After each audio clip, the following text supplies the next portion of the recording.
Hey, look at this rock. At first sight, it looks like a regular boring rock, the likes of which you can see when walking along the beach.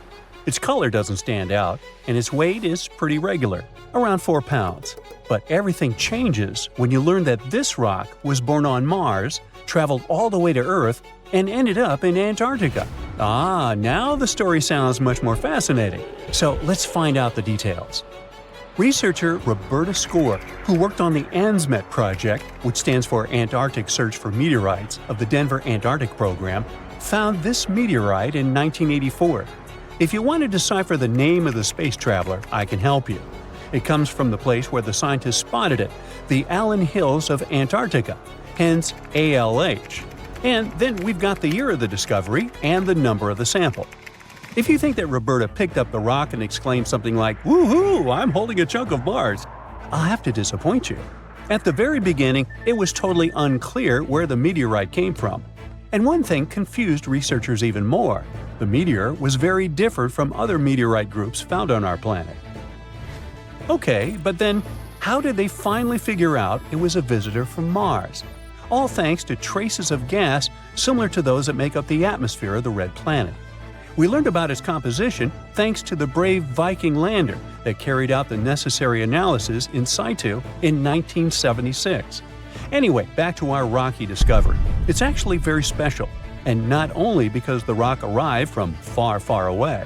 Among those several thousand meteorites found on Earth, just around 100 have likely come from Mars.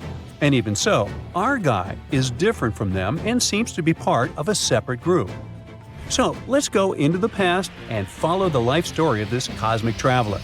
It most likely formed around 4 billion years ago on its home red planet. One day, which wasn't very different from others, turned out to be life-changing for this peaceful rock. A meteorite impact catapulted into space, and it started its own journey as a small asteroid. At that time, it was way larger than at the moment of discovery on Earth. At one point, ALH got close to Earth and, who knows, probably decided to explore something. That's how, 13,000 years ago, it ended its space journey by colliding with our planet. At the moment, this Martian fragment is the oldest we've got. But at first, it wasn't all that popular. Only in 1996 did it become way more famous after a groundbreaking discovery. You see, some NASA researchers started wondering, well, the fragment is obviously very old. But then, could it have recorded any traces of life that could have been thriving on Mars at the time ALH formed on the red planet? And guess what? Those scientists turned out to be right. They detected traces of very fine magnetite particles. Those were completely similar in structure and chemical composition to the particles we have on Earth. They're called magnetofossils, and magnetotactic bacteria produce them. So it might mean that, at one point, there were some forms of life on Mars. In April 2020, scientists from the Japanese Space Agency made another discovery. They detected nitrogen containing organic material of Martian origin in our meteorite. So, who knows what new astounding secrets further examination of the meteorite might reveal? At the moment, though, all you can do is travel to Antarctica and find more of them. The thing is, this place is great for meteorite hunting. Surprisingly, we have found nearly 50,000 meteorites in Antarctica, and hundreds of thousands are still waiting to be discovered. Each of these space rocks can tell us a story of the evolution of the solar system. For example, the very first lunar rock found on the icy deserted continent proved that chunks of space objects larger than asteroids can also end up on Earth.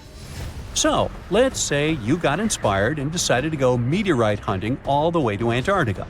Well, get ready for some serious challenges. Despite their potential abundance, finding space rocks isn't as easy as it might seem.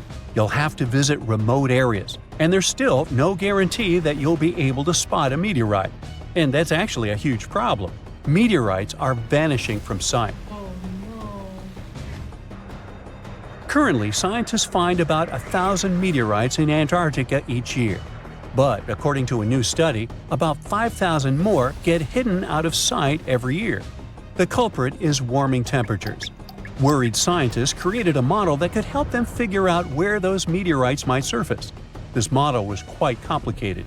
taking into consideration snow cover, surface temperature, the speed at which ice flows, and even the steepness of the terrain. After that, they ran simulations under various warming scenarios.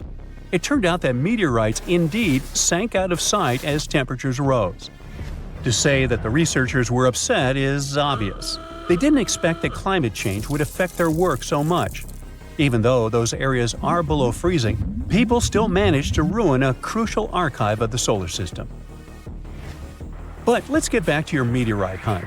If you want your chances to find one to be higher, travel to the base of mountains or outcrops where ice, which usually flows to the lower ground, is forced to move upward.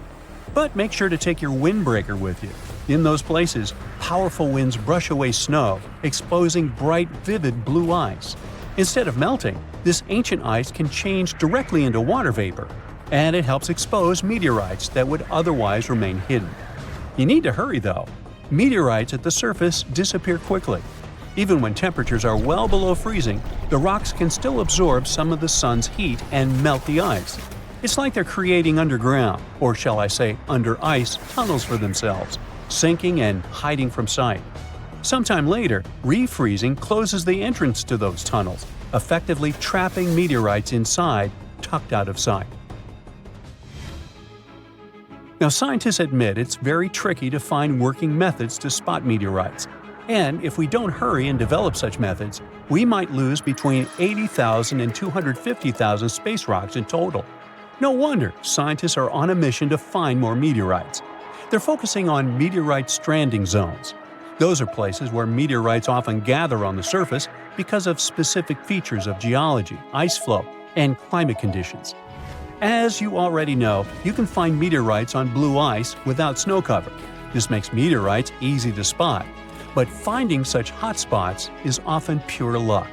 Or you gotta sit day and night, scouring maps and satellite images in attempts to spot blue ice zones near research stations. Let me introduce Veronika Tolinov, a glaciologist, and her team. They've taken things to the next level by developing a smart Antarctic-wide map. To do it, they've used machine learning and satellite data from NASA, the Canadian Space Agency, and others. This map highlights areas where meteorites might be hiding based on past finds and all kinds of climate and ice data. Apparently, the best places to find meteorites are along the edges of the continent and near mountains with blue ice. Unfortunately, it's not just the blue ice that matters. The temperature and speed of the ice flow are also super important. For example, if the ice flows too quickly, meteorites get swept away before they can accumulate. So, if you want to find a meteorite, you have to wait for very precise conditions.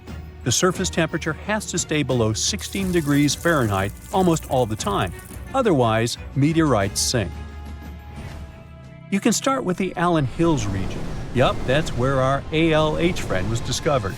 This area is kind of a meteorite gold mine with more than 1,000 finds. But there are even more promising places, like the Fimbulheimen Mountains, and no one has searched there yet. You might be the first. In any case, with this new map, researchers developed a where-to-go index that ranks the best meteorite hunting spots, making future field trips much more targeted. And with plenty of blue ice regions still unexplored, there are tons of meteorites just waiting to be found. So, what are you waiting for? Look at those lush coniferous forests and tundra. What a wonderland. You may have mistakenly thought it's Canada, but it's not. It's Antarctica, about 34 million years ago. So what makes Antarctica this frigid today? It turns out a mix of dropping carbon dioxide levels and some tectonic shuffle played a huge role in transforming this ice-free paradise into the frozen continent we know now. About 50 million years ago, CO2 concentrations were sky high, strutting around at around 1,000 to 2,000 parts per million. But as those levels tumbled down, global temps started to drop, paving the way for the mighty ice sheets that later took over Antarctica. While the CO2 dive was happening, tectonic activity was also working its magic. The big split between South America and Antarctica opened up the Drake Passage, which created the Antarctic Circumpolar Current. This powerful current acted like a bouncer, keeping warm air and ocean currents from crashing the Antarctic party. and helping keep things rather frosty. If you mix up Australia and Antarctica, you're not that wrong. These two continents used to be one. If you mix up Austria and Australia, it's much worse. By the way, don't fall for the internet myths and memes. There's no help desk in Austria specifically for people who intended to fly to Australia. Now, look at this magnificent Australian pink beach. It's precious, and not in a figurative sense. Those mysterious pinkish sands are actually garnet, and it's widely used in jewelry. Geologists studied those sands and came to the conclusion that the garnet contained there is older than local mountains. That doesn't make sense, right? In fact, it does. You see, Australia didn't used to be this very detached continent as it is now. Many millions of years ago, Australia and Antarctica were part of the supercontinent Gondwana, and glacial erosion released the garnet, which eventually made its way to the beach. These sands formed when South Australia was flat and chill, long before the mountains appeared. Most garnet gets washed away, but this batch has a rich history, tracing back to glacial rocks in the Transantarctic Mountains. So this pink sand comes from an ancient mountain range hidden under Antarctic ice. Not only does Antarctica ice hide gems like garnet, if you look harder, you might find entire buildings. Sounds insane, but this is exactly what a British explorer did. His name is Chris Brown, and he uncovered an entire building beneath the ice. He was traveling to the pole of inaccessibility, and it all started with a bummer. Chris and his son had their plane broken. Suddenly, they spotted a lone bust peeking out of the snow. This place was an old meteorological station. Despite freezing conditions, Chris and his son Micah had a blast exploring. Chris is on a mission to conquer all 7 earthbound poles of inaccessibility and has tackled 5 so far.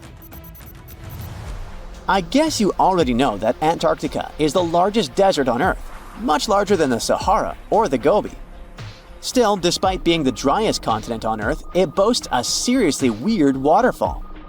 Nestled in the mesmerizing McMurdo Dry Valleys, it's 5 stories tall and looks like it's gushing blood. It's even called Blood Falls.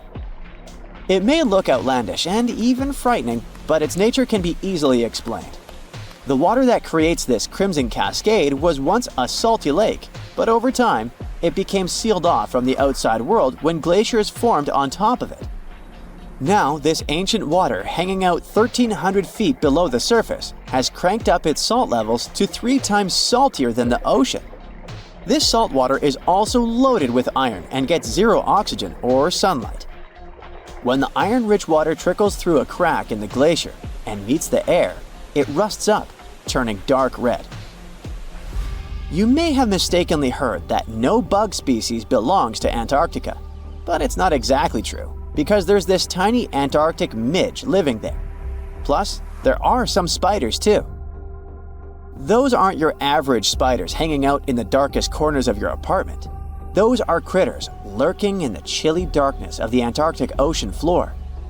These little marine creepers are actually arthropods and can stretch around 20 inches across. As if that wasn't bizarre enough, they also breathe through little holes in their legs. Quick question. What's the color that you associate most with Antarctica? I'm sure it's white. That's my association too. However, Antarctica may look like a slice of watermelon. That colorful snow comes courtesy of a tough little algae called Chlamydomonas nivalis. When things start to warm up during the Antarctic summer, these little guys release their vibrant red and green spores, painting the snow in wild and funky colors. But it's best to steer clear because that snow is not just a pretty sight. It's also toxic and definitely not edible. Searching for fossils is always a blast, but when you're in one of the most remote spots on the planet, it gets even more exciting.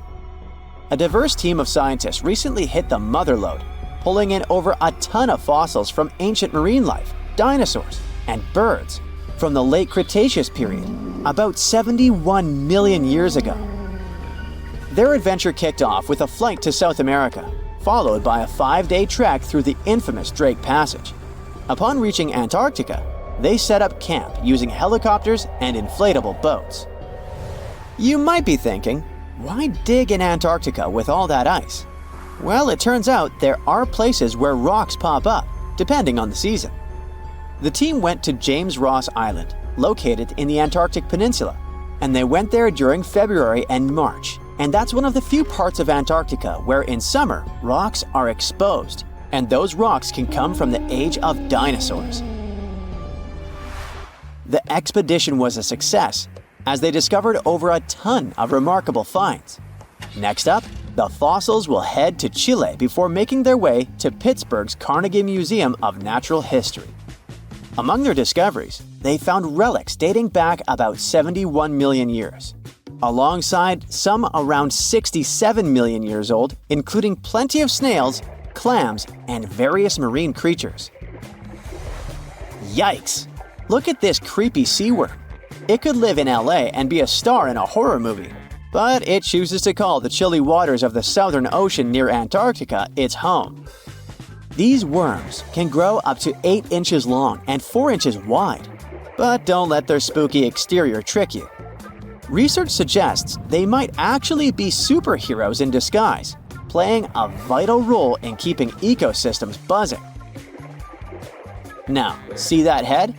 It's not really a head, it's just a retractable throat that helps this toothy creature chow down on its meals. Antarctica has many creepy critters to offer. Let me introduce you to the Antarctic strawberry feather star. It's not like Patrick from SpongeBob though. It's more like a deep-sea creature straight out of a horror movie. Picture this, 20 wiggly arms, some stretching up to 8 inches, all decked out with these bizarre little bumps. Yikes indeed. Back in 2014, scientists buried 34 seismic monitors in the snow on the Ross Ice Shelf, which is huge. Think of it as an ice slab the size of Texas, just chilling over the Southern Ocean. These clever little machines picked up a nearly non-stop buzzing. Even though our human ears usually can't catch these low-frequency sounds, scientists have worked their magic and made them audible for us. They even shared the creepy audio online. A glaciologist from the University of Chicago says that if you could hear this vibration, it'd sound like a swarm of cicadas taking over the backyard in late summer. But these glacier explorers weren't trying to capture spooky tunes. They're actually on a mission to monitor the Ross Ice Shelf because things are heating up, literally, and the ice is melting faster than ice cream on a hot day. Ice shelves are like Earth's safety plugs, keeping all that massive ice from surging into the ocean. So what exactly is making all that noise? It's likely just strong winds whipping across ice dunes, creating a kind of natural vibration. The South Pole is more than penguins and endless snow.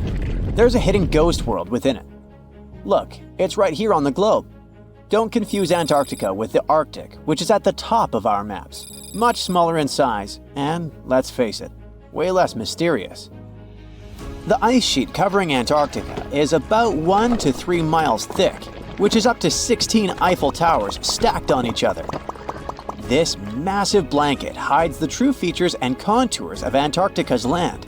We still don't know much about this mysterious continent, and it is ice and snow that are to blame. We still don't even know the true shape and size of this continent. Mapping Antarctica without some huge shovels is an incredibly hard task. But satellites learned to penetrate the ice with their cameras. And now we know there's actually an enormous, dramatic ancient landscape beneath the snow. The ghost of the past.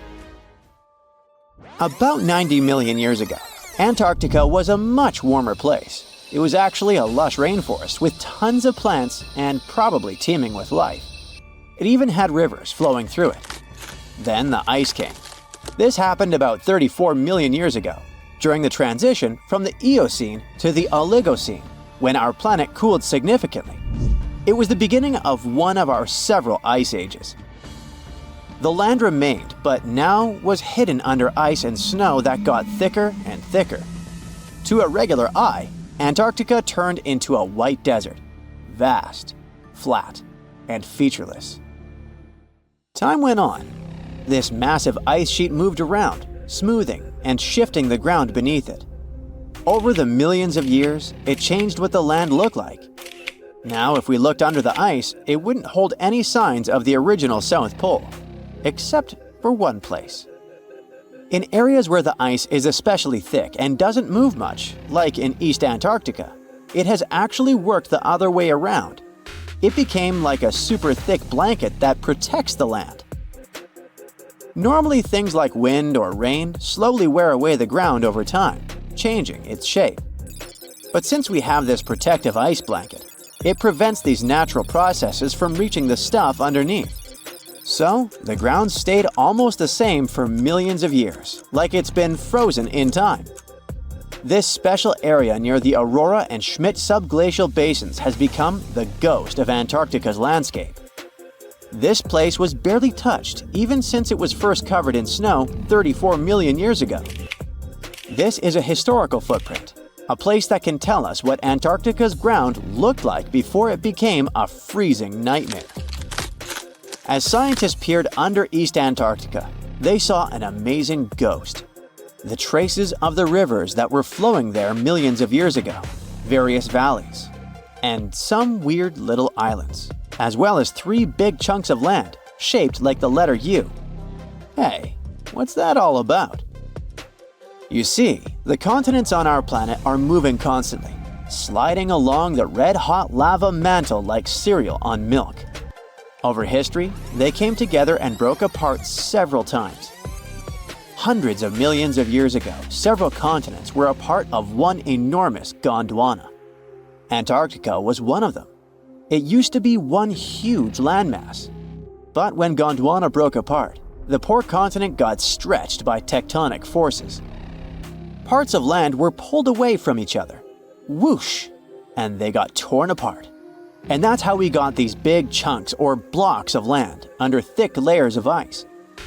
In any case, scientists now want to explore this ghost a bit more. But to study it deeply, they need to actually drill down through the ice, like using a straw to get to the bottom of a thick shake. This will help them pick up some rocks and dirt from way below to learn more about the Earth's history and climate. Antarctica is the 5th largest continent in the world, approximately bigger than the entirety of Europe or Australia, competing with the entire South America in size. Aside from East Antarctica, we discussed there are several more regions: Antarctica Peninsula, South Pole, West Antarctica, and the Ross Sea. The continent is basically a frozen sandbox, and all its hidden, mysterious landscape is actually less explored than Mars's terrain. We only know for sure that without ice, it wouldn't just be flat and empty, but an entire world full of big mountains, huge canyons, and even fiery volcanoes. Some of these volcanoes are so huge that they peak above the layers of snow. In West Antarctica alone, there are at least 138 volcanoes, though only about 8 or 9 are active today. One of the craziest ones is Mount Erebus, the southernmost volcano and the tallest one on the continent, about 12,500 feet high. And deep beneath the ice sheet, this guy hosts incredible, beautiful subvolcanic caves. The temperatures there are warm enough for t-shirts. The Antarctic Peninsula, or Lesser Antarctica, looks like a bunch of mountainous islands deeply underground. It has newer volcanic rocks that are part of the Pacific Ring of Fire, which is like a giant circle of volcanoes and earthquake zones around the Pacific Ocean. The Greater Antarctica is a huge part, almost as big as Australia. It consists of East Antarctica and the South Pole. Beneath the ice, it's a place of rocks that have been around for a very, very long time, including the special zone we mentioned. You probably know that Antarctica is nearly devoid of humans. No wonder, with a mean temperature of about -46 degrees Fahrenheit. But even though this place is horrifyingly cold and deserted, life still clings on. You guessed it, in the underworld. In 2017, scientists found DNA traces of algae, moss, and even possibly unknown small animals in the deep caves. That means that even in such crazy conditions, there are still unique ecosystems thriving in little isolated warm pockets beneath the snow. There was another incredible find beneath Antarctica's Ross Ice Shelf, a lively ecosystem vibing within an underground river.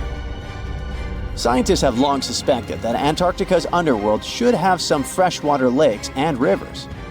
One day, a satellite spotted a groove there. They decided to explore it and used a hot water drill to melt their way through the ice. As they reached the underworld, they dropped a camera into one of those hidden fresh rivers. And at first, they thought they'd find just some rocks or something. But instead, they stumbled upon hundreds of amphipods, tiny shrimp-like creatures. Little ones instantly swarmed around the lens. Shrimps blocked the camera and scientists couldn't check out what they wanted to. Pretty funny, but at least that means that there really is an important ecosystem deep within Antarctica. Now, they're gonna explore it. And all this is just the beginning of the mysterious underworld. Antarctica's snow also hides the deepest canyon on Earth under the Denman Glacier. Well, Mariana Trench is still the deepest point on Earth, but it's a part of the oceanic crust, geologically speaking. Also, in 1958, explorers found a huge mountain range under the ice, as big and tall as the famous Alps Mountains. The range stretched for about 745 miles with peaks as high as 1.7 miles. And all this magnificence is buried under tons of ice. Who knows what else we might find there? Antarctica holds about 60% of our entire planet's fresh water, which means it would be pretty bad if it melted. For example, there's this Doomsday Glacier, officially known as Thwaites Glacier. It's a huge ice formation, about the size of Florida, and it's melting right now. Every year, the sea levels rise by 4% because of it. If this guy melts away completely, the sea levels all around the world will increase by 2 feet, which might not sound like a lot, but it would be catastrophic for coastal areas. Luckily, researchers have found that even if its ice shelf were to collapse in the next 50 years, the glacier itself wouldn't retreat as quickly as they feared. It's still losing ice rapidly, but it would be quite a slow process. They say it's safer to get someone on the International Space Station than to evacuate someone from Antarctica in the winter in case of an emergency.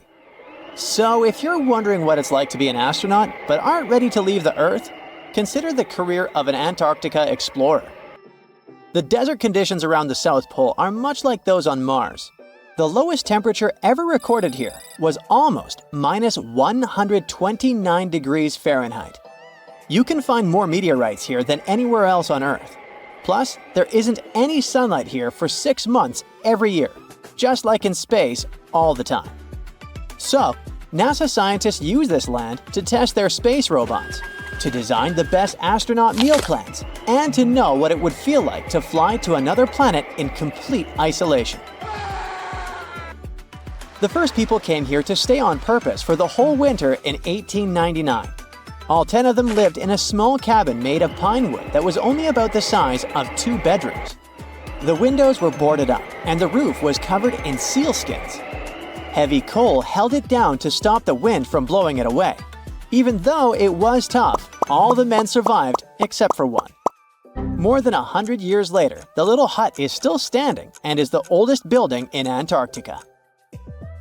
Today, Antarctica has over 40 research stations that are open all year, and about 60 more that are used only during the warmer months. In the summer, up to 5,000 people live here doing their research. The places where they stay are much more comfortable than they used to be. No need for sealskins anymore. Belgium's futuristic Princess Elizabeth Station stays warm using sunlight and heat from people and electrical appliances. It's covered in shiny metal and built on strong rocks, with walls that are more than 1.5 feet thick. These walls have 9 layers of different materials like wool, paper, and wood. The temperature inside stays at a comfy 68 degrees, even when it's freezing at minus 58 outside. The eco-friendly station uses wind turbines and solar panels for power, and it makes more energy than it really needs.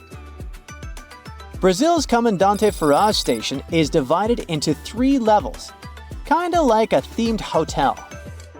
The top part is 30 feet tall and has bedrooms, restaurants, and other facilities to live comfortably. The middle part, which is almost 20 feet tall, is used for science experiments and maintenance. The lowest part, about 8 feet high, is where they store things and park vehicles. It also has video conference rooms, libraries, and living rooms. The station's height can be adjusted depending on the temperature and melting ice, so it stays safe and comfy for the people living there. This design also helps to minimize the impact on all the wildlife around it.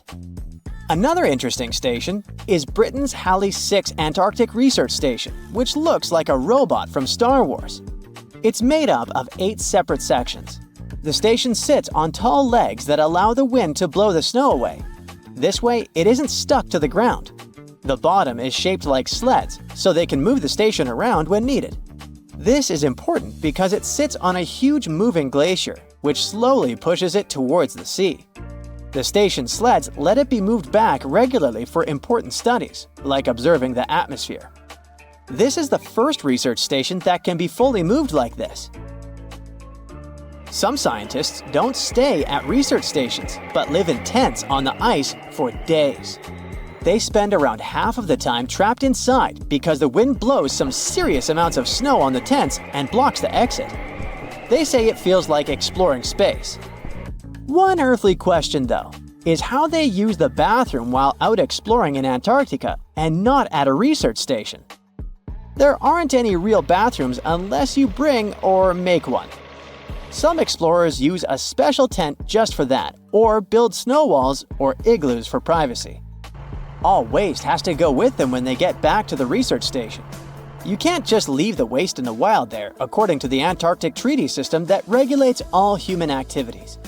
It could harm the local environment. So, at the end of the season, they send it back to their home country in special containers.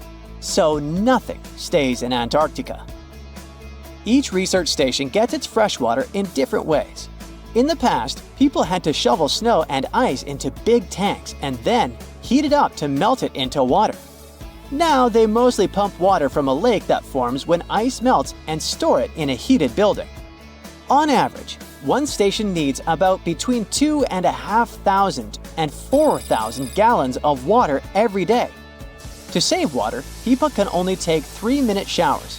When water is running low, they might only be allowed to shower every second or third day. Building new constructions in Antarctica isn't exactly easy because of snow that can pile up as high as a 1-story building, super strong winds blowing at 85 miles per hour with even faster gusts, and temperatures dropping really low.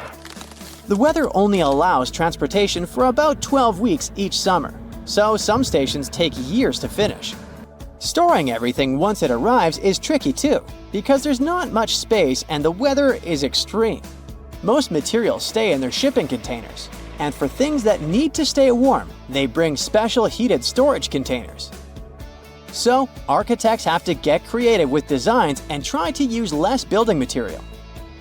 India's Baradi polar base, for example, is made from 134 shipping containers. These containers were used to bring the materials to Antarctica, and then they became part of the building itself, covered with a special insulated shell to keep it warm. In the future, scientists might build Antarctic bases that don't need much material from outside at all. In 2009, David Garcia from a Danish company had a cool idea called the Iceberg Living Station. This would be a base with many rooms, big enough for 100 people, dug right out of the packed snow or icebergs that have broken off from the ice shelf. A group of scientists from different countries spent 26 weeks together in the Rothera Research Station. Among them were a couple of Americans, an Icelandic mechanic, a few Germans, some Scots, and a Welsh speaker. They rarely had a chance to contact their loved ones back home because it was too expensive to call on the satellite phone. With just each other for company and not many things to do for fun, they talked a lot, during work, breaks, and while playing pool. They discussed everything, mostly weather, like the wild weather and icebergs. They all used English for communication. Over time, their accents started to change. They didn't notice it at first, but they were part of an experiment where they recorded their voices regularly. They would say the same 29 basic words, like food and coffee. When the recordings were sent to a team in Germany, they found that some of the words were pronounced differently. It was clear that a new accent was starting to form. They started to pronounce the OU sounds in words such as flow and disco differently. We normally pronounce it from the back of the throat, and in their case, it shifted to the front of the mouth. 6 months isn't such a long time when it comes to language changes, but such things happen when people are cut off from others. When they talk to each other a lot, they remember how the other person sounds and start copying it without even realizing it. This could help us understand why American and British English became so different. The people on the Mayflower were in similar circumstances. They were isolated when they traveled to North America. If you want to speak like an Antarctic winterer, here's some of their slang you can quickly learn. Fodplod means picking up rubbish. Fod stands for foreign object debris. If someone tells you it's a dingle day today, they mean the skies are clear blue. A smoko is a tea or coffee break. Gonk means sleep. And my absolute favorite is fox hat. It means the base cinema night. In 2011, scientists from Chile found a weird-looking fossil in Antarctica that looked like a squashed football. Almost 10 years later, the rock just sat on a shelf in Chile's National Museum of Natural History with no specific label. It went by The Thing in the museum because it looked like something from a science fiction movie. When the scientists finally got their hands on the strange fossil, it turned out it was actually a giant softshell egg from around 66 million years ago. This one is more than 11 inches long and 7 inches wide. A regular chicken egg is just 2.5 inches long, and an ostrich egg is almost 6 inches long for comparison. So, the Thing won the title of the biggest softshell egg ever found and the second largest egg of any animal we know of. The only bigger egg that was ever found was that of the extinct Madagascan elephant bird, which is also 1.5 times as tall as Michael Jordan. The bird, not the egg. The Antarctic egg is also special because it's the first fossil ever found in this part of the world. So, whoever left it there must have been one big creature, probably a giant sea turtle that lived long ago, like a mosasaur. This is surprising because most scientists thought these creatures didn't even lay eggs. So this discovery could change what we know about them. The egg is also unique because it has a thin eggshell and no pores, which is totally different from most dinosaur eggs. It actually looks more like the eggs of lizards and snakes, but it came from a giant creature related to these animals. No known dinosaurs or flying reptiles from that time and place were big enough to lay such a huge egg, so it must have been a mosasaur after all. But we can't be 100% sure. Scientists did a lot of work and studied 259 types of living reptiles, like lizards and snakes, and their eggs. From this, they figured out that the mommy who laid the egg was probably at least 23 feet long, not counting her tail. During the late Cretaceous period, this part of Antarctica might have been like a nursery. Paleontologists have found bones of tiny mosasaurs and plesiosaurs in the same area, along with bones from the grown-up ones. Archaeologists in Norway made another cool but literally discovery and found dozens of arrows that had been hidden in ice for 6,000 years. They were melting out of a large ice patch in the high mountains, covering an area of about 45 football fields. In 2014 and 2016, when the summers were extra warm, scientists went to an ice patch called Langfoni to look around. They also found lots of reindeer bones and antlers there. Some of the arrows were whole and some in pieces, along with 5 arrowheads around the melting ice patch. This is more arrows than have been found at any other frozen site in the world. Some of the 68 found arrows date back to the Neolithic period, and the newest ones are from the 14th century of the Common Era. Ice is like the perfect time machine that can preserve whatever ends up there in an almost perfect condition. Langfoni became famous as one of the first ice patch sites after a local hiker found a 3,300-year-old leather shoe right next to its edge. Scientists are studying places like this to understand how people used these sites and how the ice patches from Norway to North America changed over time. Now, once upon a time, around 32,000 years ago, to be exact, a squirrel buried some seeds near a river in Siberia. Am I the only one getting the Ice Age vibes? Anyway, these seeds belong to a plant with cute white flowers. Thousands of years later, a group of scientists found these seeds buried deep in the frozen ground, about as far down as a 12-story building is tall. The seeds were surrounded by ice and bones of animals, like mammoths, bison, and woolly rhinoceroses. The mature seeds had been damaged, maybe by some squirrel, but some of the younger seeds still had good plant parts inside them. The scientists carefully took those out and put them in small containers to help them grow. And here comes the coolest part. They were able to grow the plants. Their flowers were shaped a little differently from the flowers of the same plant that grows today. After a year, the Ice Age plant even made new seeds. Based on this, the scientists suggested that permafrost could be a depository for an ancient gene pool, and we could find extinct species there and bring them back to life. Scientists on an icebreaker in Antarctica were looking for whales, but found something way more unusual. The camera behind the ship, which is as heavy as a car, detected 16 million icefish nests on the floor of the Weddell Sea. The nests were located about every 10 inches in all directions and covered an area of 93 square miles, which is slightly bigger than the whole of Washington, D.C. The colony even had a distinct border, which was a line in the sand. The scientists were in the area because they were studying a special spot in the ocean where the water was a little warmer than the water around it.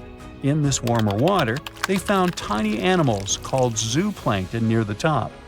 When the young icefish hatch, they swim up to this area to eat the zooplankton before going back down to the seafloor to grow up and have their own offspring.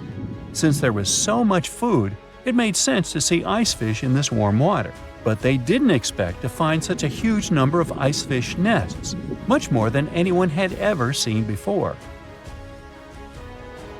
New Zealand's Antarctic Heritage Fund found some old photo negatives in a hut in Antarctica. They turned out to be unique images from the Ross Sea Party. It was a famous failed expedition led by Ernest Shackleton.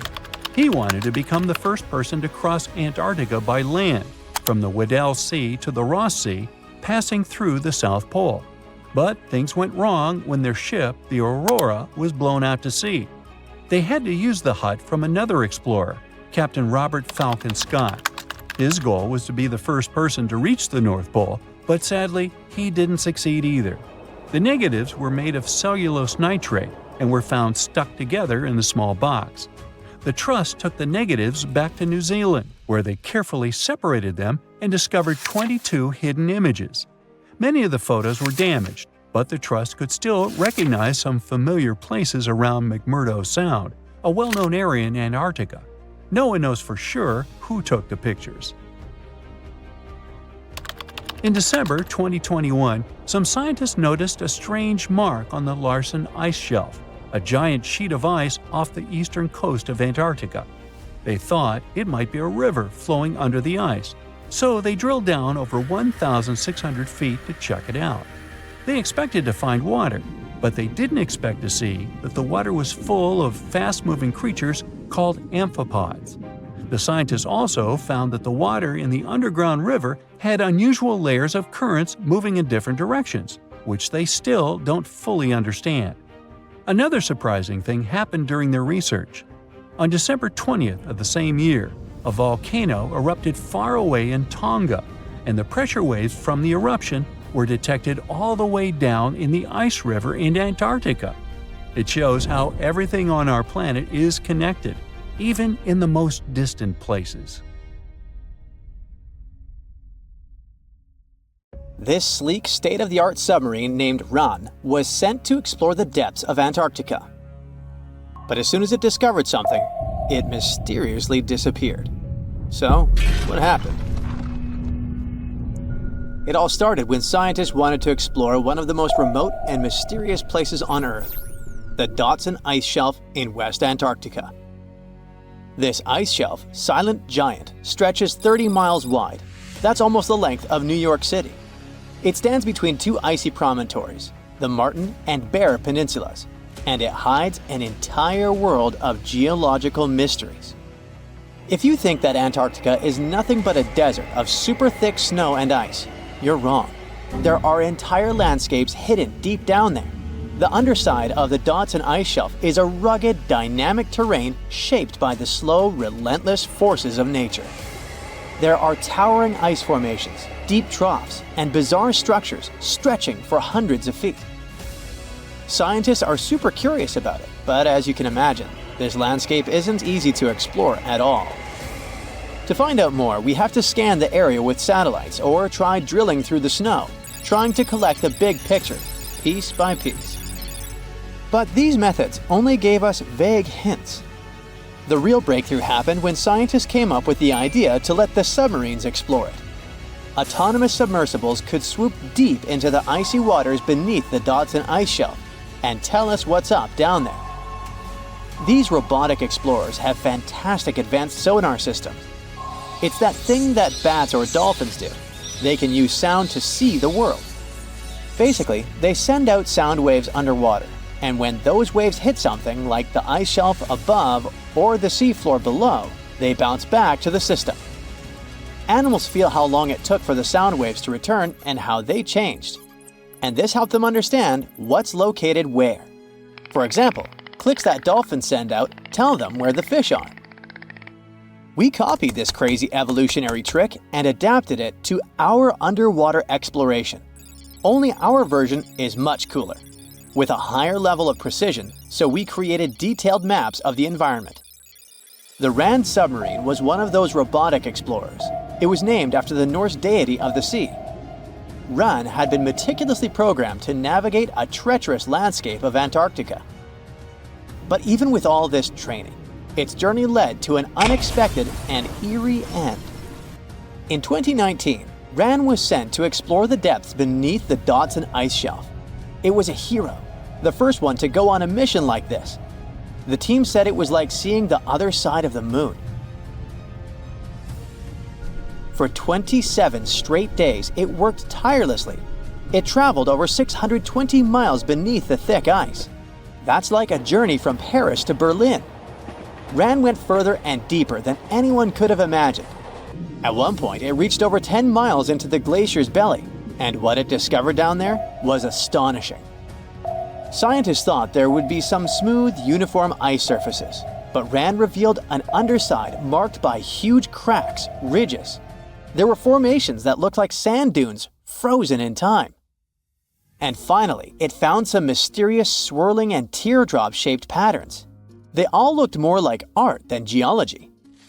This actually tells the story of ice shelves and the ocean around it.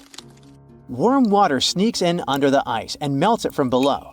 Sometimes it smooths the ice out, but other times it carves out these weird, uneven shapes that look like patterns and drawings. And some of these shapes are huge, over 1,300 feet long. That's about 3.5 football fields.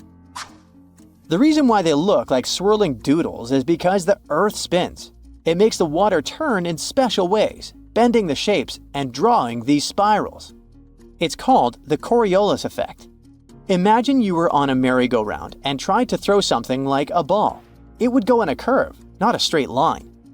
Same thing happens with the water on Earth. Later, scientists found similar patterns in other Antarctic ice shelves, though they weren't as epic as the ones under Dodson. But Ran also discovered something horrifying. Turns out that these warm waters, aside from being great artists, are also a huge danger.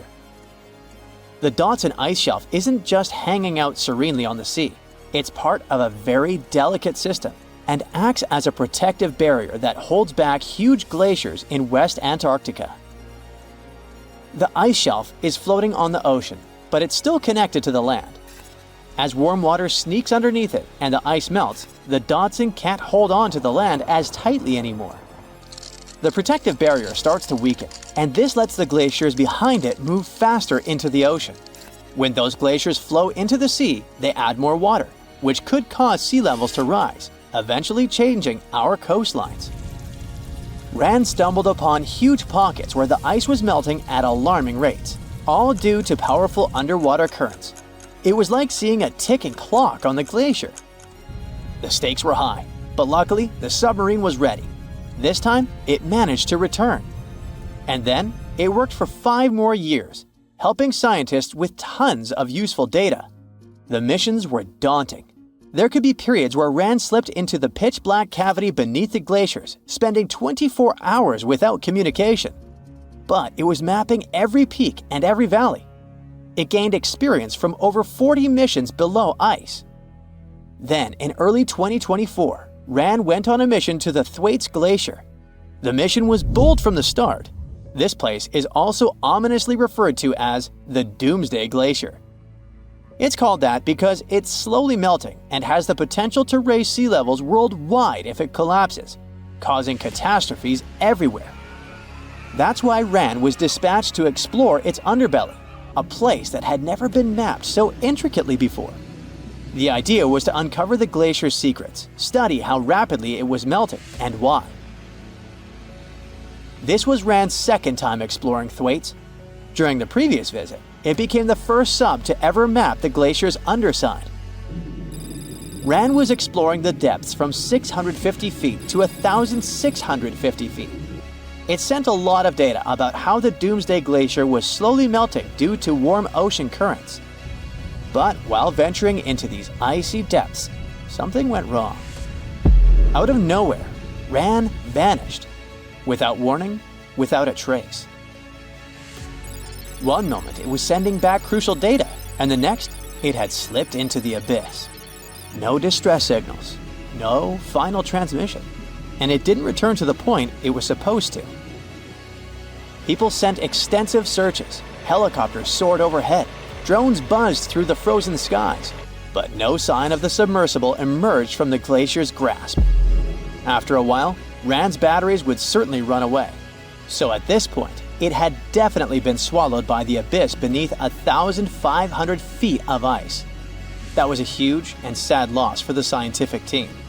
The scientists at the University of Gothenburg are now looking to replace Rand and continue their important research under Thwaites. To this day, scientists have no idea what happened to it. Some say it may have been trapped in the ice. Others believe it was pulled away by an unseen current. It also might have collided with something unexpected. Whatever the truth is, its disappearance has left scientists stunned, and it looks like the ice shelf will hold on to its secrets a little longer.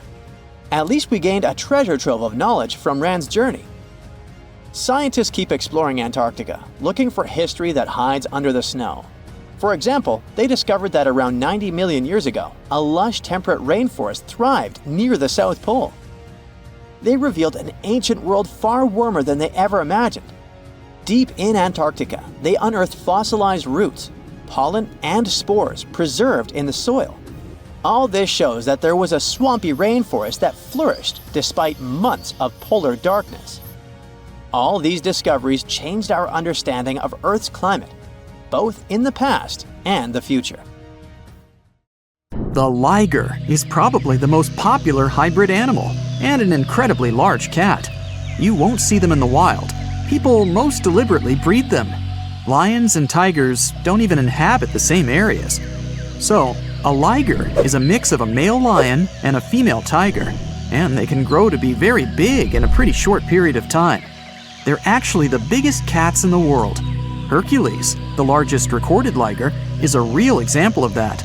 922 pounds and 10.8 feet long. Imagine taking him for a walk. Ligers are mostly way bigger than either of their parents. In most cases, they behave and look more like lions than tigers. But they have some tiger traits too. For example, striped backs, and they're crazy about swimming. The taigan. Nobody could fault you for thinking the taigan and liger are basically the same animal. I mean, they're both a combination of tigers and lions. But a taigan comes from a crossbreeding of a male tiger and a female lion. They're usually smaller than their parents, and definitely much smaller than their giant, could you call them siblings? In most cases, they inherit charming looks from their tiger fathers, but they get some interesting traits from their mother's side too. For example, love for socialization and the ability to roar. Hands down, one of the rarest hybrid animals in the world are wolphins. These fellas are a mashup of a female bottlenose dolphin and a male false killer whale.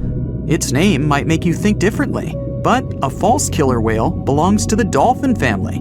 They're not even related to killer whales. Wolphins are such an interesting 50-50 mix and balance of their parents. They have dark gray skin, the perfect blend of a black false killer whale and light gray dolphin skin. Dolphins have anywhere between 80 and 100 teeth. False killer whales have 44. And their hybrid young is halfway, with 66 teeth in total. What would it look like if algae and a slug paired? No need to imagine. You have a green sea slug to check the result. It lives in salt marshes in Canada and New England. And it's possibly the weirdest hybrid creature you'll see in this video, and in general. Part plant, part animal. So, some slugs seem to have been very sneaky while stealing the genes from innocent algae that they have eaten to enable them to look like this. Since they're partially a plant, they can produce the plant pigment called chlorophyll. That means these unusual slugs can even photosynthesize. That's the process plants use to turn sunlight into energy. So they produce their own molecules that contain energy without having to eat anything at all. When scientists first discovered it, a green sea slug was the first case of a multicellular animal that's able to produce chlorophyll. What do you get when you mix a male leopard and a female lion? You get an interesting hybrid called a lepin. These animals grow to be almost as big as lions, but they still have shorter legs, similar to their father leopard. They inherit some of his other traits too, like a love for climbing and swimming. You can have a union with a male lion and a female leopard too, and the result is called a leopard. Male lions are usually around 10 feet long and weigh about 500 pounds. The female leopard is way smaller, only 5 feet long, with a weight of about 80 pounds. The difference in size here is too big, so this pairing really doesn't happen that often. Okay, how about a buffalo and a cow? When you were little, maybe you thought that they could be a good match, but in reality, the combination creates an unusual hybrid animal called a beefalo. Not many types of hybrid animals can reproduce on their own, but a beefalo can do it. When a grizzly and a polar bear get together, it results in a growler bear, or grizzly bear, or grizzlar, whichever you like the most. You can see them even in the wild. These two types of bears have a mutual contempt for one another. Yep, they're not good at living together in a mutual habitat. But even though it's rare, the love can still happen and result in these cute caramel-colored hybrid growler bears. In most cases, they'll be a bit smaller than polar bears, on average 60 inches tall at the shoulder, and approximate weight 1,000 pounds. But they're well equipped for surviving in warmer climates, thanks to the genes they got from their grizzly family side.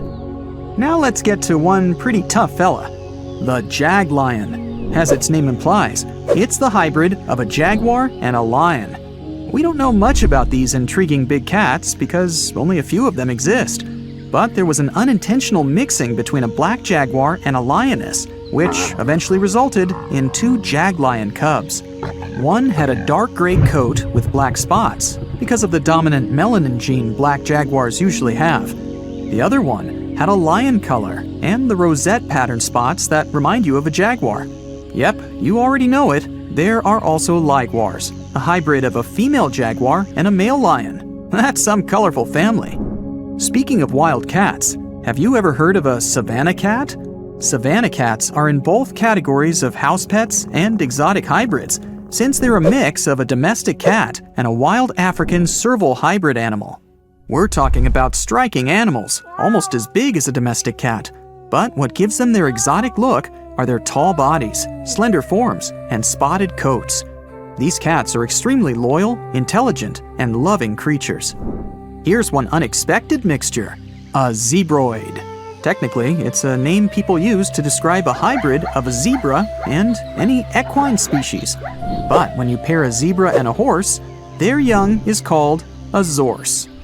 Zebra hybrids mostly look like whichever animals they've been crossbred with, but with the striped coat of a pure zebra. Most of these hybrid creatures don't even have fully striped coats. you can mostly see the stripes on non-white areas of their bodies and legs. Speaking of zebra hybrids, check out this adorable creature. It's called a zonkey, or zedonk, zebras, zenki, take your pick. They're mostly either tan, gray, or brown in color. You'll distinguish them by unique stripes that are darkest on their legs and belly. Unlike some hybrids, such as the liger, zonkies can normally live in the wild. In fact, that's where you can find them, living life to the fullest across savannas and open woodland, mostly in Africa. Can you guess what a geep is? Yep, a combination of goat and sheep, and definitely one of the most adorable and cuddliest hybrid creatures in this video. Geeps are very rare. Some experts even believe it's possible that they're not true hybrids, but just sheep with certain genetic abnormalities. After all, sheep and goats do carry different numbers of chromosomes, which means cross-species mixes are almost impossible. When a camel and a llama get together, you get a cute little thing called a kama. Similar to beefalo, the kama also produces the best economic traits of both its parents. The first one was born in 1998. Kamas don't have camel humps. Their body is covered in soft, fleecy fur, similar to their llama side of the family. They can drink big amounts of water at a time, so they can survive with almost no water at all for pretty long periods. The coy wolf is a hybrid where nothing looks that unusual to most people, since the coyote and the wolf are not that drastically different in their looks. After all, these two species only diverged around 200,000 years ago. Now they're still able to mate and bring coy wolf cubs to the world. People living in eastern Canada and the US might be familiar with these smart, adaptable animals that inhabit their forests, neighborhood parks, or sometimes even cities. These hybrids have emerged over the past century or so. And they've picked up the characteristics of both their parents. When a coy wolf is fully grown, it's somewhere in between the size of both parents. But it's also 55 pounds heavier than pure coyotes, and has a bigger jaw, longer legs, smaller ears, and a bushier tail. Check out the narluga, an extremely rare creature whose parents are a narwhal and a beluga whale.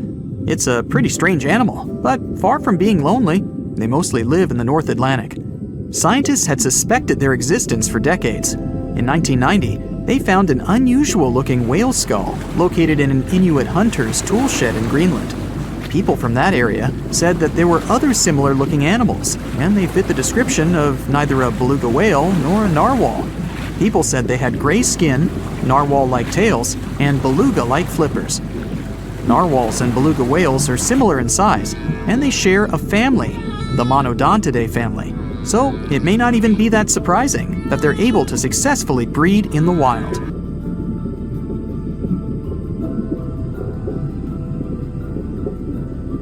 Poison dart frogs are one of the most toxic species on our planet. They come in a range of bright colors: blue, green, yellow, orange, and red. And that's not just to show off. It's a kind of message to all the predators that might want to come after them. I'm toxic, so you better stay away and don't try to eat me. The golden poison dart frog, for example, has so much poison it could finish 20,000 mice.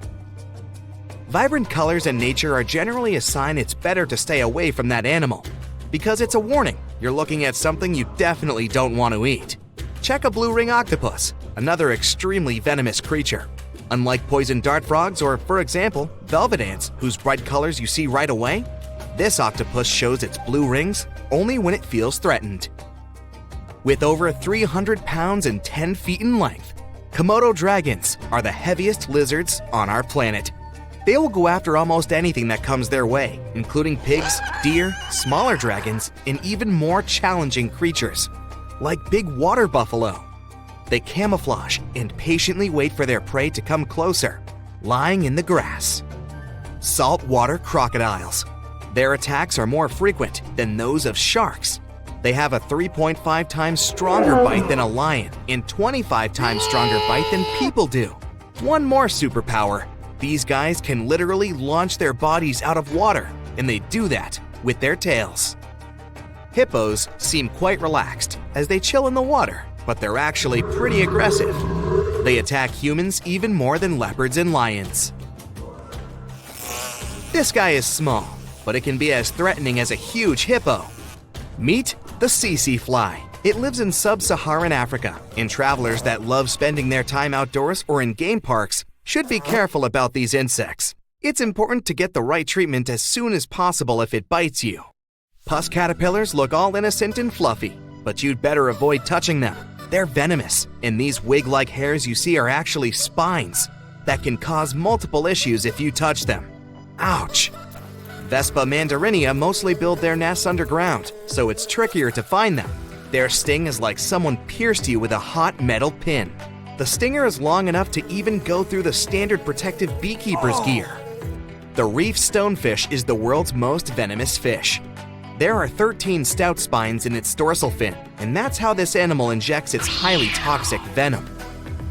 Lions. They live mostly in Africa and can eat a quarter of their body weight, about 88 pounds, in a single meal.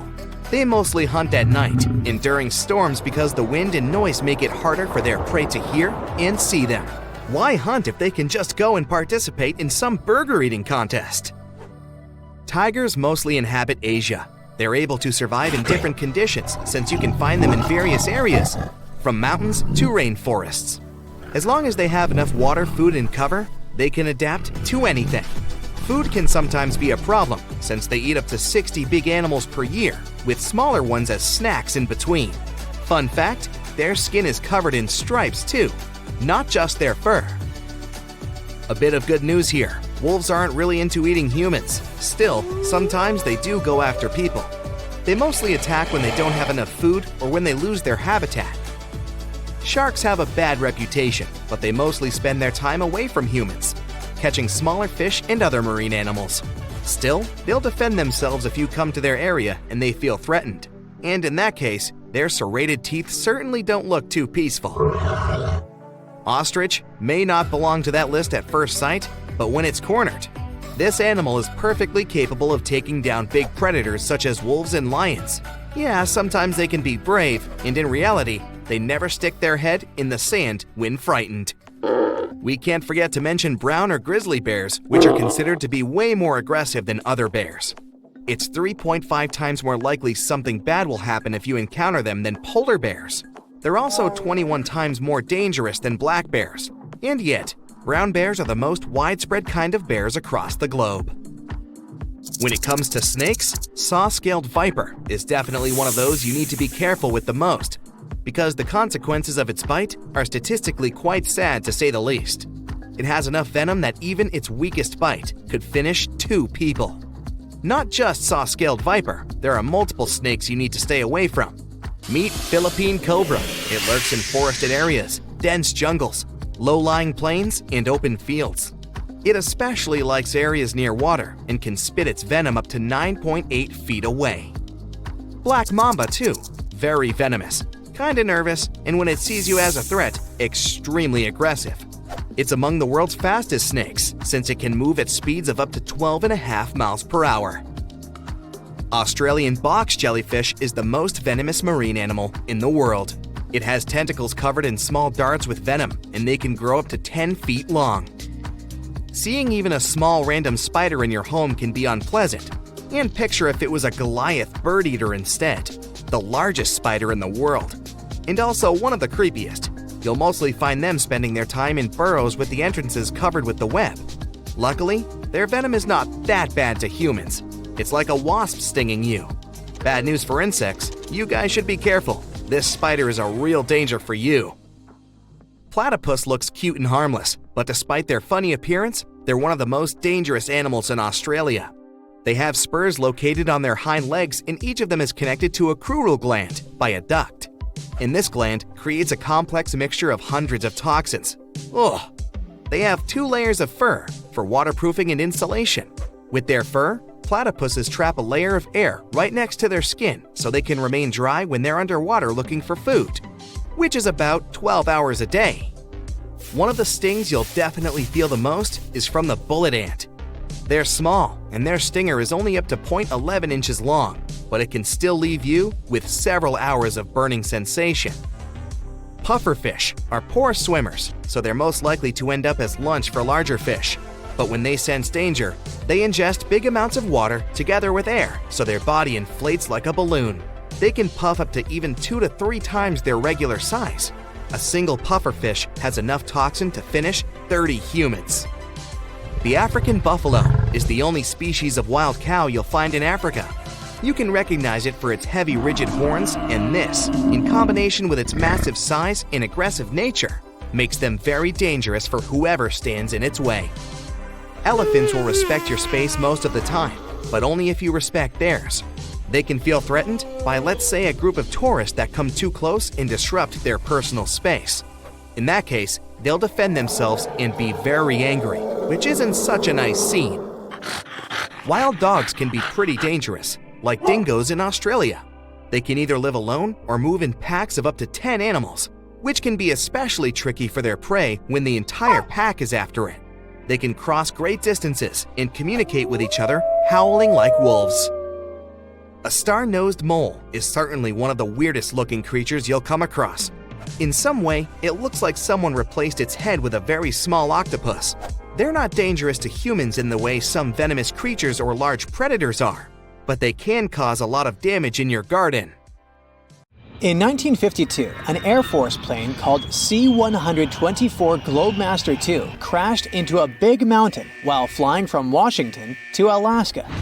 Sadly, everyone on board, 52 people in total, didn't make it. The bad weather at the time made it hard to find the crash site, and even later, any attempts to locate it failed. But in 2012, a helicopter crew doing a training mission spotted the pieces of the crashed plane on a glacier called Cuddly Glacier in Alaska. They started looking for more pieces and confirmed it was indeed the missing plane. Since then, every summer for about a decade, different military groups have been helping in an operation called Cuddly Glacier. They've managed to identify 40 out of the 52 people whose lives were lost in the crash. The soldiers taking part in this mission take their promise seriously to never leave a fallen comrade behind. They believe it's their duty to bring back those who didn't make it. Another discovery comes from the Alps. In 1991, some hikers exploring the picturesque Alps stumbled upon a human body. It was half frozen in ice at the top of a mountain pass between Italy and Austria. At first, the local police thought it might be a mountaineering accident, but in a few weeks, archaeologists started claiming that this guy might have lived more than 5,000 years ago. They eventually gave the frozen fellow the nickname Ötzi. He was named after the nearby Ötztal Valley. He's become quite famous as the oldest ice mummy on record. Ötzi's frozen state might not be as unique as we thought, and that's where things get really cool. Archaeologists have another theory. See, at first, everyone was convinced that Ötzi marked the start of a cooler period because he had been frozen in the ice without any interruptions since he had lost his life. Yet, over the past few decades, glaciers and ice patches worldwide have been melting away like ice cream on a hot summer day. Not just Ötzi, but other ancient relics like bodies, hunting gear, horse droppings, and even ancient skis started to appear. So, archaeologists say there are similar sites. They found quite a few, and they all fit perfectly into this growing field of glacial archaeology. It seems like as the world warms up, it will show even more ancient secrets from the deep freeze. Moving on to another amazing discovery. In 2018, William Taylor and Nick Jarman were exploring the snowy slopes of Mongolia's Altai Mountains. They found an ancient treasure trove hidden in the ice. Inside the trove, they found a well-preserved 3,000-year-old arrow shaft adorned with ochre markings. It was in pristine condition, a rarity for organic items that old. They found other items too, like a bronze arrowhead with bits of animal sinew still attached. All of these relics had been untouched for hundreds of years, since they had been locked in the ice. In Mongolia, rising temperatures have melted ice patches that remained frozen for centuries. Similar discoveries have been made in the Yukon, US, Italy, Siberia, and Norway. Thousands of sites have been identified. Yet, scientists are racing against time to document and preserve these artifacts before they're lost forever. The study of these artifacts challenges the definition of these environments as wildernesses and shows how indigenous people coexisted with nature there. Sometimes people find simple items too, as simple as a sandal. This one, discovered on one of central Norway's mountain passes, indicates that people used this route roughly 1,700 years ago. This suggests that there was less snow and ice in that area back then. The sandal, dating back to around 300 BCE, resembles Roman sandals of that era. Again, in Norway, hunters found an iron sword high up on a mountain, more than 5,250 feet above sea level. There's no nearby burial site, and it's puzzling why someone would have a sword in such a remote location. Archaeologists speculate that the owner might have become lost. Then, in 2011, unusual objects resembling giant slingshots began to emerge as the ice melted. Radiocarbon dating suggests that this particular object was crafted around 400 BCE. It measures over 3 feet long and has knife cuts. Those puzzled archaeologists until one team member recognized them as tang, or pliers, used to secure loads on sleds when transporting hay or leaving for animal food. People in the area used hay sleds with pliers until the 1950s, when tractors became more common.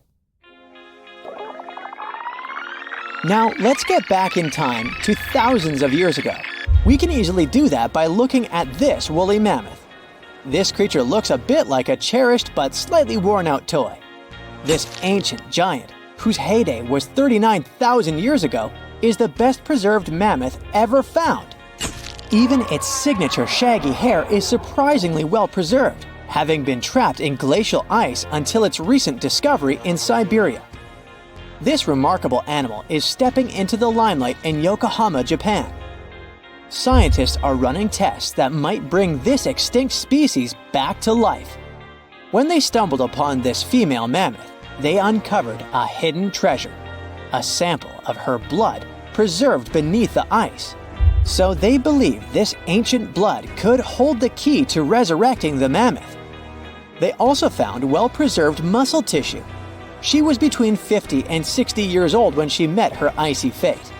The discovery of mammoth blood has reignited debates about the ethics of bringing back extinct creatures, like in Jurassic Park. Their ambitious plan is to implant an egg into a living elephant for a 22-month pregnancy, hoping that at least one living mammoth cell might survive.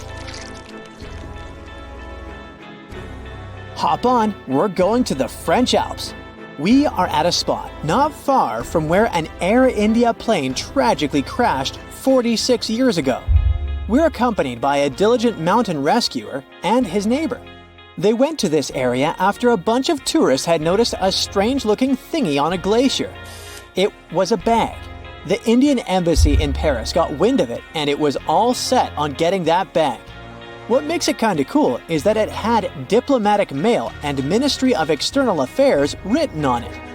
The Air India flight was on its way from Mumbai to New York when it took a nosedive in January 1966. It took 117 people on board down with it. Guess what else was inside the bag besides the soaked diplomatic mail? It had a stack of old Indian newspapers. So, alongside those, they also found bits of the plane's cabin, a lone shoe, and a bunch of cables. Totally unexpected treasures on that mountain. During the summer of 2013, scientists stumbled upon a message left behind by a geologist named Walker, who had placed it there 44 years before. That message sort of served as the man's last testament. He passed away just a month after hiding the bottle in the rocks on the island. The content of the message was quite astounding. In 1959, Walker had measured the distance from those very stones to the glacier's edge, and it clocked in at a mere 167 feet. By 2013, that distance had ballooned to 400 feet. Researchers are convinced that this stark contrast between the two measurements underscores the consequences of ongoing global warming. Imagine the melting ice in Norway's mountains as a time machine revealing a treasure trove. Nearly 800 Viking artifacts tucked away for over 1,000 years have been unearthed. They give us a peek into the bustling trade networks of the Viking era and the critical role of the mountain passes in this ancient commerce. Among the finds are leather shoes, cozy woolen mittens, stylish tunics, feathered arrowheads, horseshoes, walking sticks, and kitchen gadgets from the Viking chef's toolkit.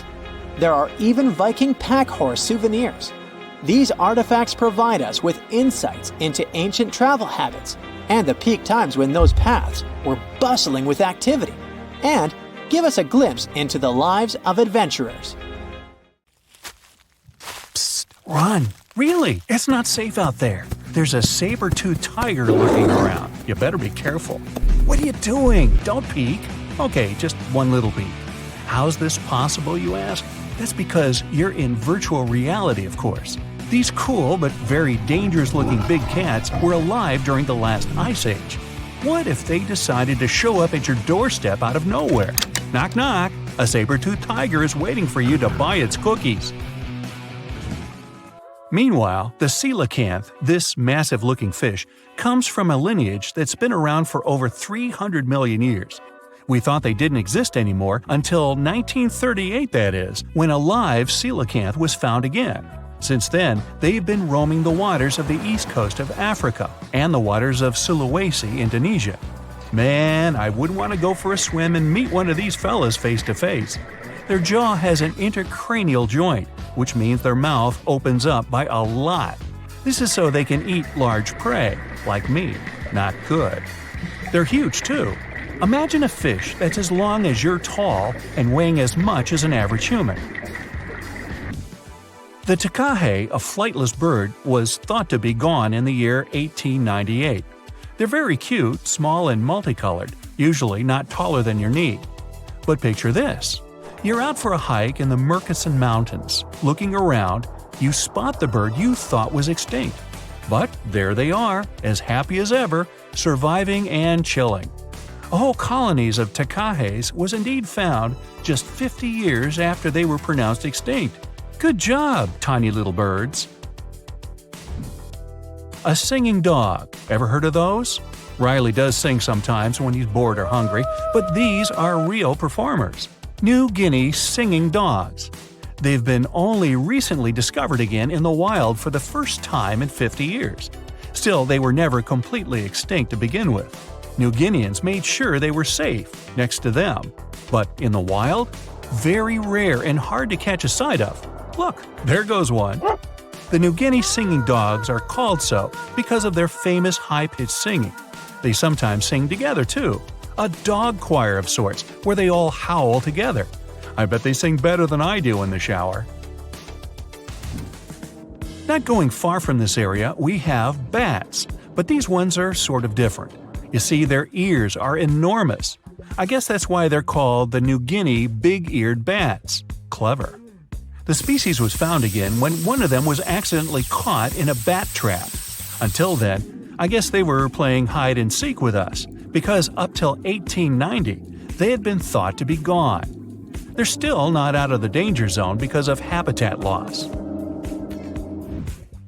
Imagine you discover a fossil of a species you thought had been extinct for a long time, yet 2 years later, a whole living group of said species is found. Well, this is exactly what happened in 1977 with the Majorcan midwife toad. It's sort of brownish in color with darker brown that makes up its skin spots. Other than that, it's just a small toad with googly eyes. The group of live toads was found close to where the fossil was, on the island of Majorca. There aren't many of them left, about 500 in fact, and as of right now, they're declared vulnerable by the International Union for Conservation of Nature. Now, are you a fan of tortoises? You will be when you take a look at this huge beauty. It's called the Ferdinanda Island Galapagos tortoise. It hasn't been seen since 1906, but on February 17, 2019, we were finally able to look at one of these beautiful creatures. It's probably out there with a few of its mates right now, but they also don't allow themselves to be seen. We only know they exist because there's a few tracks and scents. With yet another frog, we have the horned marsupial frog. They're out and about in Ecuador, in the Chocó forest to be more specific. They're called this way because of their distinctive horns directly on top of their eyes. You know the pouch kangaroos use to carry their offspring? Well, the female horned marsupial frog also has that, except it's on the back, so it acts as sort of a backpack. They develop their embryos there, and when they're ready to come out, they hatch as complete infants, unlike regular frogs where they start out as tadpoles. One more toad, the starry night toad or harlequin toad. They're black and covered with loads of white spots all over them. Lost for 30 years, it was discovered back in 2019. Picture them as big bodyguards, water bodyguards to be exact. Oh, that's a very big toad on your screen. Well, for the Arhuaco people, that's exactly what they are, guardians of water. They also have their own name for them, Guna. Sounds like a cheese. When scientists found them yet again, they came across 30 of these little creatures, but initially, they were expecting only one. Well, what a nice surprise. Here's a tiger for you, although it doesn't quite look like your typical tiger. It's called the Tasmanian tiger, and it seemingly disappeared since 1936. But then, out of nowhere, people started seeing them out there in the wild just 5 years ago in 2016. They sort of resemble dogs more than tigers, or a fox maybe. Just take a look at its muzzle. Maybe even a mix of both. Then, a few others started popping up too. And if you happen to think you're seeing one right in front of you, but you're not quite sure, check if they've got stripes on their back. They're definitely out there, but still technically marked as extinct by the IUCN. Okay, picture a horse that looks straight out of a movie scene. Tiny, gorgeous fur, very well behaved. It's tiny, but it's not a pony. It's a Caspian horse. They have an interesting backstory to them. They were discovered by Louise Leyland, who got married to an aristocrat in 1957. Having moved to Tehran, Iran, she didn't quite like how the horses behaved there, so she took matters into her own hands. She took a few people with her, and off they went to the Caspian Sea mountain. And in there, they found 3 of these beautiful tiny little horses. Well, that's how the story goes. Coming up next, a possum that was found in an unexpected place. Guess where? You have 3 options to pick from: hiding in a ski resort, in the Australian outback, or in someone's apartment in the bathroom. Which one do you choose? You have 3 seconds. The right answer is a ski resort. Yes, this possum is called the mountain pygmy possum, and it's originating from Australia. So far, there are 3 different living populations of this tiny possum, but it was believed to be extinct until just 1966. There are fewer than 100 of them, so the IUCN has marked them as critically endangered. Also from Australia is the night parrot, an absolute delight to birdwatchers. Very beautiful, yet mysterious. These little fellas live in very remote areas. You can probably count on the fingers of your hand how many times these birds have been seen since they were found again in 1979. That's how rare they are. Have you ever seen a pygmy tarsier? Neither have I. It was only in 2008 that 3 of them were caught. Scientists don't really want to lose track of their movements again, so what they did was gift them with tiny little collars. This way they can live their life as happy as ever and will know they're safe. The last one I want to tell you about is the tree lobster, but as the name might mistakenly tell you, they're not really lobsters. They're just big black bugs with huge legs. Their extinction story is a sad one. In 1920, a cargo ship got stuck on Lord Howe Island, and it had rats aboard. These rats fled the ship and ran straight to land. Even though tree lobsters are bigger than most insects, they're still relatively small compared to rats. The poor things never stood a chance. Still, in 2004, life shone again for these distinct critters. A pair of Australian scientists were out and about on the island and came across 24 of them. All of them were living beneath one single shrub. Hey, if there's enough space for everyone, it's not small, it's cozy. Bottom line, it's better to be distinct than extinct. Don't you agree? You're in your car driving back home when you see some dogs up for adoption. You figure, why not rescue a cute pooch and give it a warm home? You pull over and see a massive Goliath of a dog. It's got pointing ears and huge paws. Its eyes are deep and sharp. You're staring at a wolf-dog hybrid. This can happen in the wild, and it's pretty common to see in many households. It's actually the most common wild and domesticated animal cross out there, with an estimated 400,000 of these as pets in the United States alone. There are many combinations of these animals, but the most common are gray wolves mixed with German shepherds or Siberian huskies. These crosses may seem majestic, but they're really dangerous to have around the house. Many cases were reported of wolf dogs attacking their owners for random and unpredictable reasons. It's best to leave these doggos alone. And speaking of wild doggos, some of the most dangerous ones out there also look quite adorable. You better keep some distance if you ever come across one of these, because they will chase after you. They're even called the kings of Australia, the one and only dingo. These animals have been around for hundreds of years across Southeast Asia to Australia. Their golden brown color blends with their surroundings, making them even more dangerous when lurking around for prey. And just like a wolf-dog hybrid, many dingoes are also bred with domesticated dogs to create a dingo-doggo combo. Yeah, I said that. Now, that may sound cute, but they're anything but. They're still wild animals that hunt in packs and are ruthless even to humans. Now, this one may seem like a no-brainer, but there are enthusiasts out there who keep venomous snakes in their houses.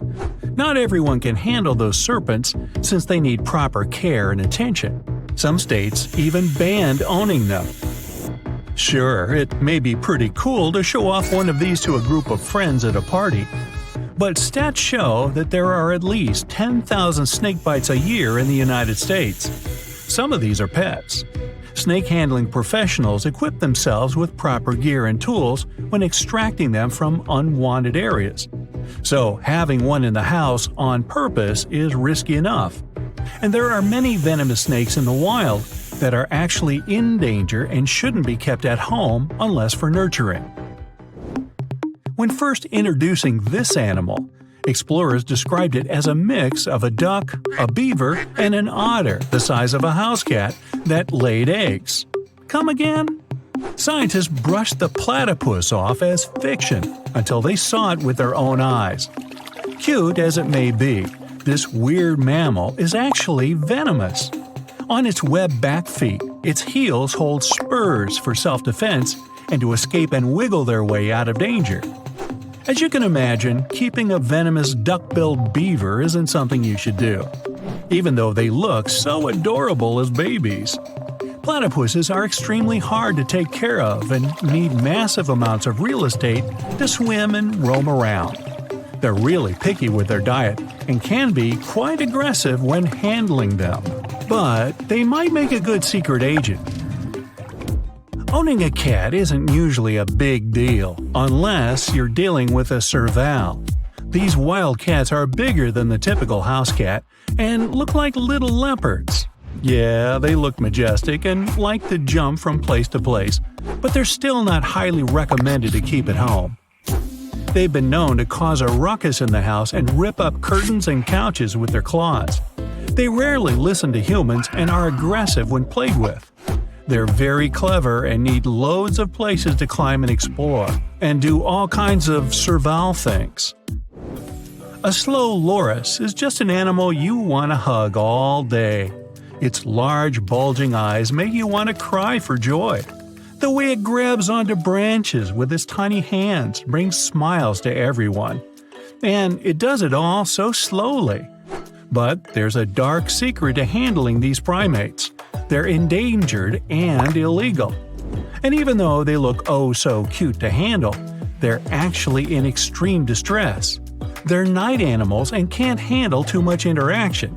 And it's enough knowing they're actually venomous. They're the only primates in the world to have a toxic bite that can pack a hurtful punch. At least it won't be hard outrunning these creatures. Koalas are also animals that enjoy climbing tree branches and eating. But having one of these at home is totally unadvisable. These animals are very protective of their young and aggressive if they feel threatened. And despite being called koala bears, they're not related to bears at all. They're marsupials, or in English, related to kangaroos and wombats. And like kangaroos, they have pouches for the babies to grow up in. They have opposable thumbs like primates and humans to grab onto branches and climb. Trying to domesticate these animals won't work, and feeding them is the main reason they can't live with humans. They need special eucalyptus leaves that grow in forests in order to survive, which means they need large forest ranges to thrive. What do you get when you have a possum-looking animal the size of your palm with wings? Nope, not a bat, but a sugar glider. And they don't actually have wings, so they don't technically fly. Bats still hold the record for the only winged mammal out there. Rather, these marsupials have a thick layer of skin that stretches from their hands to their back ankles that acts like a glider. Their thick furry tails are used to steer themselves while gliding down. And while they might seem cute and superhero-like, they don't belong indoors with people. They're animals that are naturally born to live in big families with their own kind. When people get these animals as pets, they usually have one or two at home, and they need trees to scale up and glide down. Not to mention sugar gliders are nocturnal and sleep all day to be active at night, which goes against humans, unless you're a night owl. And speaking of owls and other nocturnal creatures, owls are animals that shouldn't be kept in cages or in barns. We've all fantasized about an owl carrying a letter to our windows when we were younger. But that doesn't mean owls are these magical creatures that can be kept as pets. For starters, owls are solitary creatures and don't understand a flock mentality like many other birds, which is why they're not accustomed to having company and being cuddled with daily. And if you decided to keep an owl indoors, then consider your furniture gone. Owls need space to fly around and do owlish things. So your curtains, pillows, and bookshelves won't be spared. And being nocturnal animals, owls tend to throw the biggest parties at night when everyone's sleeping. Now, hedgehogs may seem like the perfect pet to have around the house, but they come with some restraints. Although adorable little animals, the prickly spikes on their backs may not be for the faint-hearted. Many injuries can be a result of mishandling and the fact that they roll up into a cute ball for self-defense. They're solitary creatures as well, and can't be around other hedgehogs or anything they might find threatening. And, like most solitude lovers, hedgehogs are nocturnal and like to go for late-night cruises alone. So, if you do happen to get one of these spike balls, make sure to have a lot of room for it to explore daily. With a ringed tail, reddish-brown color, these fluff balls make the best cuddle companions out there. I mean, who can resist the cuteness of the red panda? And no, it's not related to the giant panda, but it still is cute. And I don't mean to burst your bubble, but it's best to leave these creatures alone. They're found in Southeast Asia in dense rainforests and can't be in captivity. And just like cats, they have sharp claws that'll redecorate your home interior, and not in a good way. When threatened, they release a foul odor to escape from danger. Hey, I can relate. Although its big fluffy ears make it even more irresistible, it's best to let these guys do their own thing. Your heart is racing. You're running for your life from one of the biggest creatures you've ever seen. A giant reptile on two legs, sprinting right behind you. You hear the sound of a raging river next to you, but but decide not to jump in. Thick leaves and bushes keep blocking your path, and you keep getting stuck in the mud. Everything around you is out to get you, and there's nowhere to hide. You spot a hollowed-out tree trunk and crawl inside. Whatever's out there is getting closer and closer. You hear deep guttural breathing and huge stomping. It's getting closer. You see a large tail from a crack in the tree trunk, swinging and knocking down bushes and small trees. Whatever it is, it's sniffing you out like those dogs at the airport. And right next to your face are giant bugs the size of a house cat. Perfect. You've always been scared to even look at crawly little things, but this one's so close and so big, you can actually see its facial features. It's looking at you like you're the alien. You want to scream, but can't. Then, out of the darkness, more bugs. They're curious things, flicking their antennas all over your body. Okay, this is too much. A bug is one thing, but now, a giant centipede thing is crawling your way. Its fangs are the size of your thumb. You dart out of the tree trunk and come face to face with a giant monster. It stops and stares at you, knowing you have no place to go. Claws and teeth the size of bowling pins. That's enough to keep you up at night. It's getting ready to charge right at you. Welcome to the most dangerous period and area in history for a human, the mid-Cretaceous Sahara. This place was thriving around 100 million years ago in what would now be North Africa. Back then, the continents were all arranged differently, and the weather was wild. Extreme storms were pretty common, and temperatures would rise and fall like a Mexican wave at a soccer stadium. Then, sea levels started to rise. Water flooded the Kem region, an area between modern-day Algeria and Morocco. Over the next millions of years, asteroids, volcanic eruptions, and other natural disasters wiped out everything else. Bye-bye, dinosaurs. Thanks for playing. You probably think of the Sahara as one of the most inhospitable places on Earth, but back when it had trees and rivers, it was even more dangerous. The famous River of Giants was a huge river system that stretched from modern-day Egypt all the way to Morocco. The land was flat and not much vegetation grew there, but it was enough for life to exist. Frightening, scary life. That creature you're staring at, it's a giant, scary-looking theropod, and it's out to get you. Imagine a T-Rex-like dinosaur that's more than 32 feet tall and has an epic jawline. Scary stuff. They were the top dogs in the food chain back then.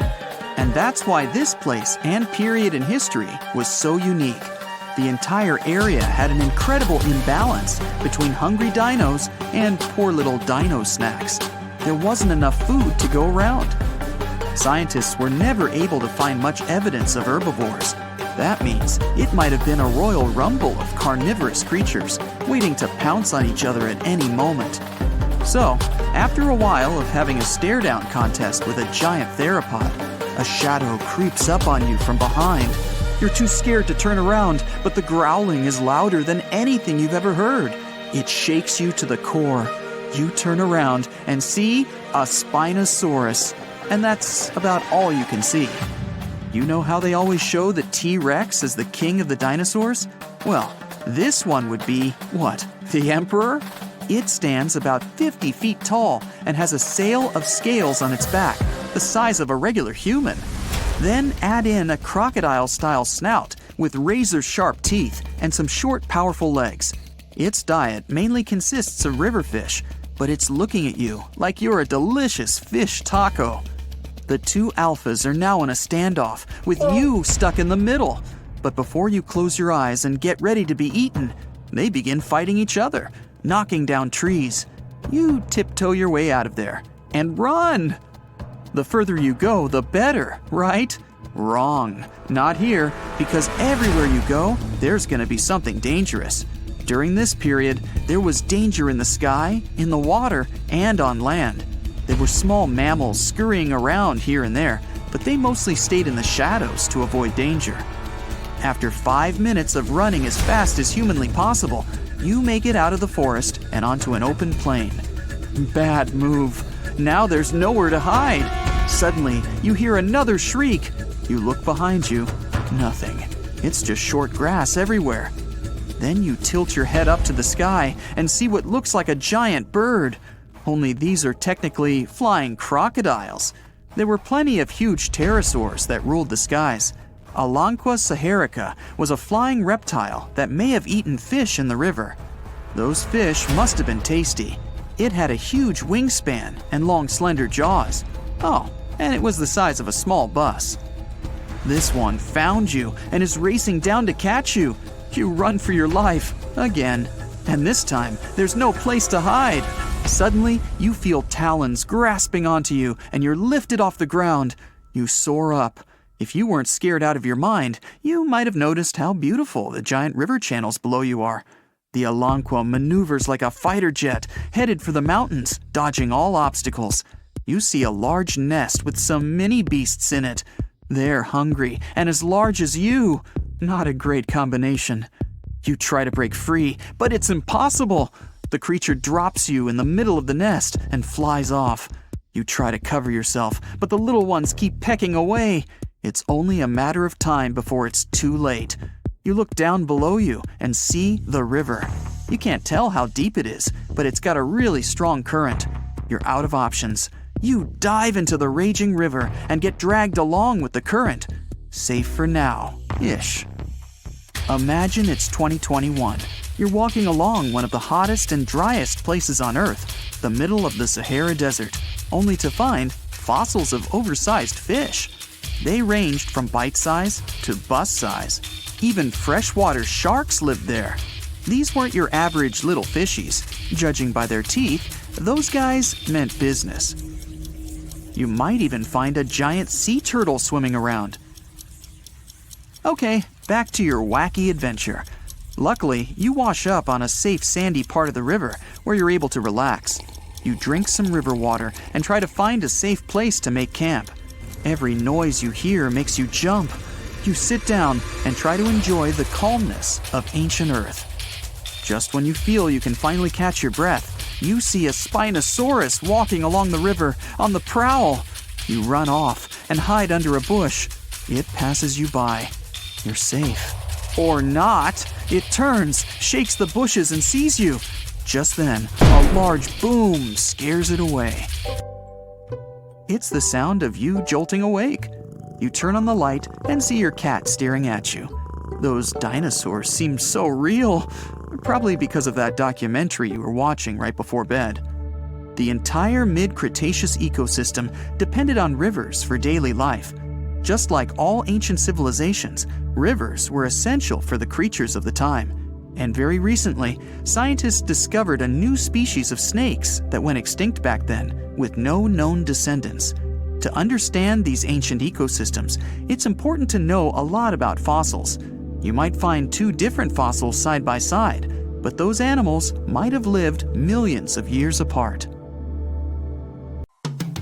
In the U.S., people experience 250,000 human bites, 400,000 cat bites, and 4.5 million dog bites each year.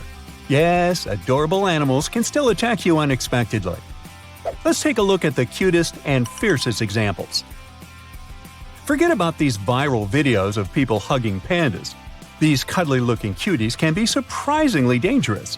Despite cartoonish looks, they're still wild and they will attack a human when they feel threatened. Even a snow leopard is scared to mess with an adult panda. So, if you ever meet this animal in person, keep a healthy distance, especially if it has cubs. Pandas switched from omnivorous to a vegetarian diet a couple of million years ago, but they still have these carnivorous teeth and retractable claws in their paws that can easily cut your skin. Today, scientists speculate that pandas' strict bamboo diet may be contributing to their extinction.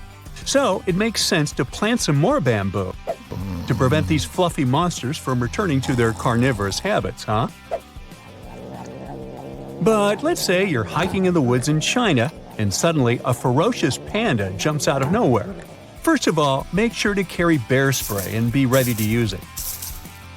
You can pretend you're not alive, especially if the panda is too big to fight with. Don't rush to run away, though. Instead, try talking to the animal while backing away slowly.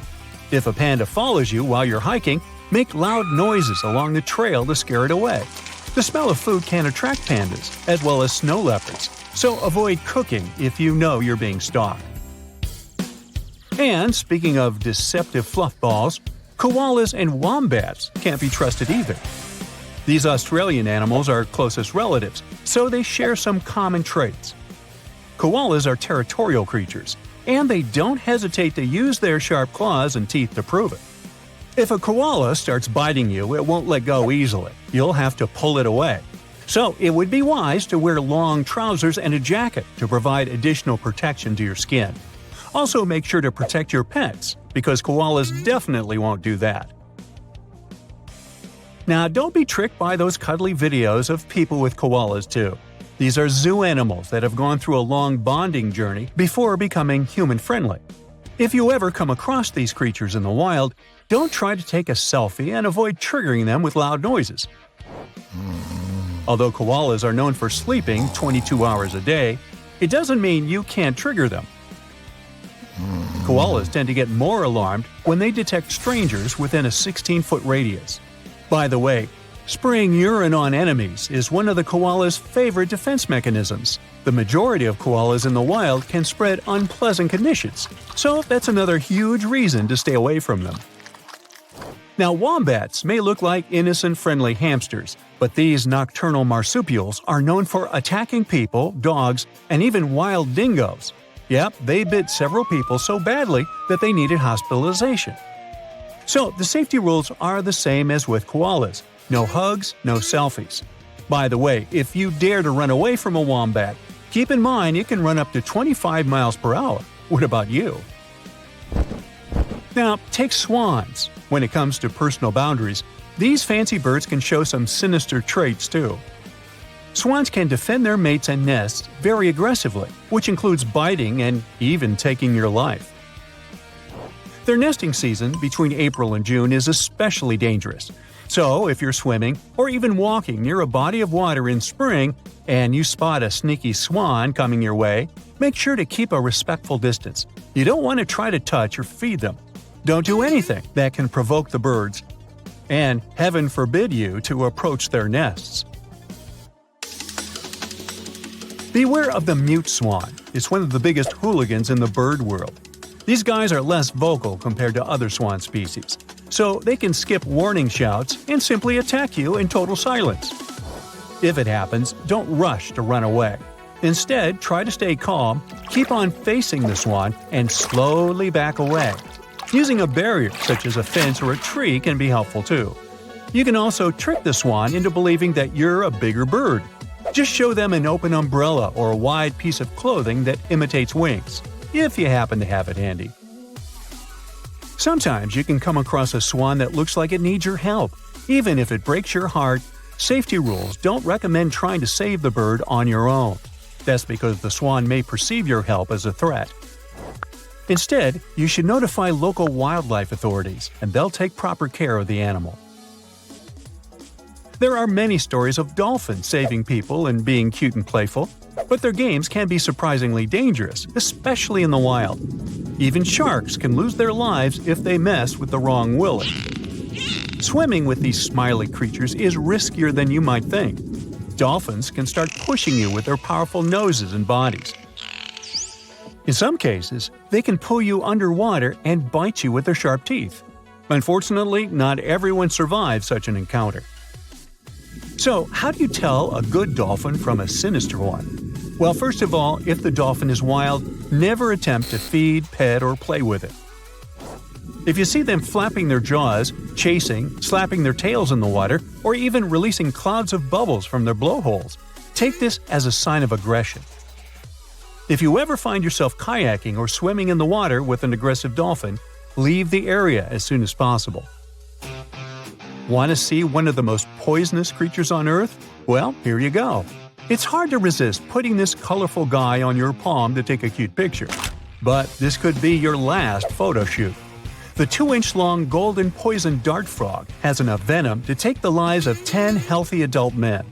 This toxin is meant to attack the predator's nervous system and cause muscle contractions, respiratory paralysis, and even worse. Unlike snakes and scorpions, dart frogs don't need to bite to transfer their venom. They excrete it through their skin glands. So if you ever happen to touch this cutie by mistake, don't rub your eyes and wash your hands immediately. The toxin has to get into your bloodstream to affect you. So if you have any cuts on your skin, it makes sense to go to the hospital as soon as possible. Keep in mind that dart frog skin tends to poison everything it touches, and the toxin can remain on those objects for up to a year. Aw, look at this cute Shrek-eyed toy. Wait a second, it's alive! Say hello to one of the few venomous mammals on the planet, the slow loris. It's no wonder that this furry creature is the star of the shadow pet market, but you should read the directions before purchasing it, since a refund is unlikely to be possible. You may have seen this animal raising its hands as if surrendering to the police. You wish. Slow loris has a toxin released from its bronchial gland on the sides of its elbows. This innocent-looking fluffy takes the venom into its mouth to mix it with its saliva. After that, it can rub its hair with the toxin to scare away its rivals. Or give you a fierce venomous bite that you'll never forget. This toxin causes anaphylactic shock, so it's dangerous to human life. Do you still want to bring this cutie home? Nah, I didn't think so. Now, just because the platypus looks like an ancient Pokemon, it doesn't mean you can let your guard down. Male platypuses have a special tool to fight for mates – hidden sharp spurs on their hind feet. They contain a dose of venom that's fatal to a dog-sized animal. But it doesn't mean you're safe. They can attack humans, too. And the sensation caused by the platypus's venom is described as long-lasting intense ache that cannot be relieved with conventional medicines. So, never try to pet this cutie. It's not worth it. There are many more cute but vicious animals on the planet, so remember that looks can be deceiving. And stay safe. So, the most famous survival rule when it comes to encounters with bears is to stay still and pretend you aren't a living thing. But this rule won't work with all bears, only with grizzlies and brown ones. If you're in North America, you'll find those in Alaska, Washington, Montana, Idaho, and Wyoming. Black bears, the ones you need to run away from, live in a larger territory. You can find them in 40 states, much of Canada, and even part of northern Mexico. So, if you're hiking in Yellowstone, you could run into either a black bear or a grizzly. But let's say you're in California. The bear you accidentally meet is most likely a black one. And no, you can't just tell the difference by the color of its fur. Black bears can be black, brown, cinnamon, blonde, blue-gray, or even white. It's getting complicated, isn't it? If you notice a hump at the shoulders of your unexpected date, it's a grizzly. Black bears don't have those. A grizzly will also have a dished face, round ears, and long, light-colored claws. A black bear has a straight dog-like muzzle, pointed ears, and dark claws. We'll have a quiz on this later. Maybe. So, if you're sure it's a grizzly or a brown bear, lie down. Take a fetal position, tuck your knees to your chest, and cover your head to show the bear you won't hurt them. These big guys mostly attack if they feel there's a threat to them. You can never outrun them, so don't even try. If they see you're a harmless little human, in 99% of cases, the bear will pass by. Wait for 2 or 3 minutes until you can't hear the bear anywhere near. It might hang out in the area to make sure you didn't stand up, and if you did, get into attack mode. If you pack well for emergencies and have bear spray on you, take off the safety clip when the bear is around 60 feet away and spray the bear. Aim slightly below its face. It's more effective than just assuming the fetal position. When the bear leaves, run away for safety in the opposite direction from the predator. Got all that? Good. If you're dealing with a black bear, it won't stop if it sees you in a fetal position on the ground. If you don't have bear spray on you and the bear is clearly interested in you, show it who's boss. Throw rocks or your stuff at it. Shout, "Hey bear!" loudly. Clap, make yourself look bigger by raising your arms and jacket. Climb on a rock or a stump. Do whatever it takes to scare it. Black bears are a lot like those bad guys at school who want to steal your lunch. They'll often give up if they see you can stand up for yourself. If the bear gets dangerously close to you, hit it in the eyes or nose and try to shock or stun it to make your unwanted hiking partner flee in fear. If the bear, no matter which type, is just sitting in the distance and staring at you, try to shuffle away super slowly. Move sideways as a slight angle so you don't trip as you backpedal away from this guy. This way, the bear won't think that you're trying to run away and won't be triggered to chase you. Talk calmly to yourself to show the bear that you're a human. Singing also helps. Hey, maybe she'll know the tune.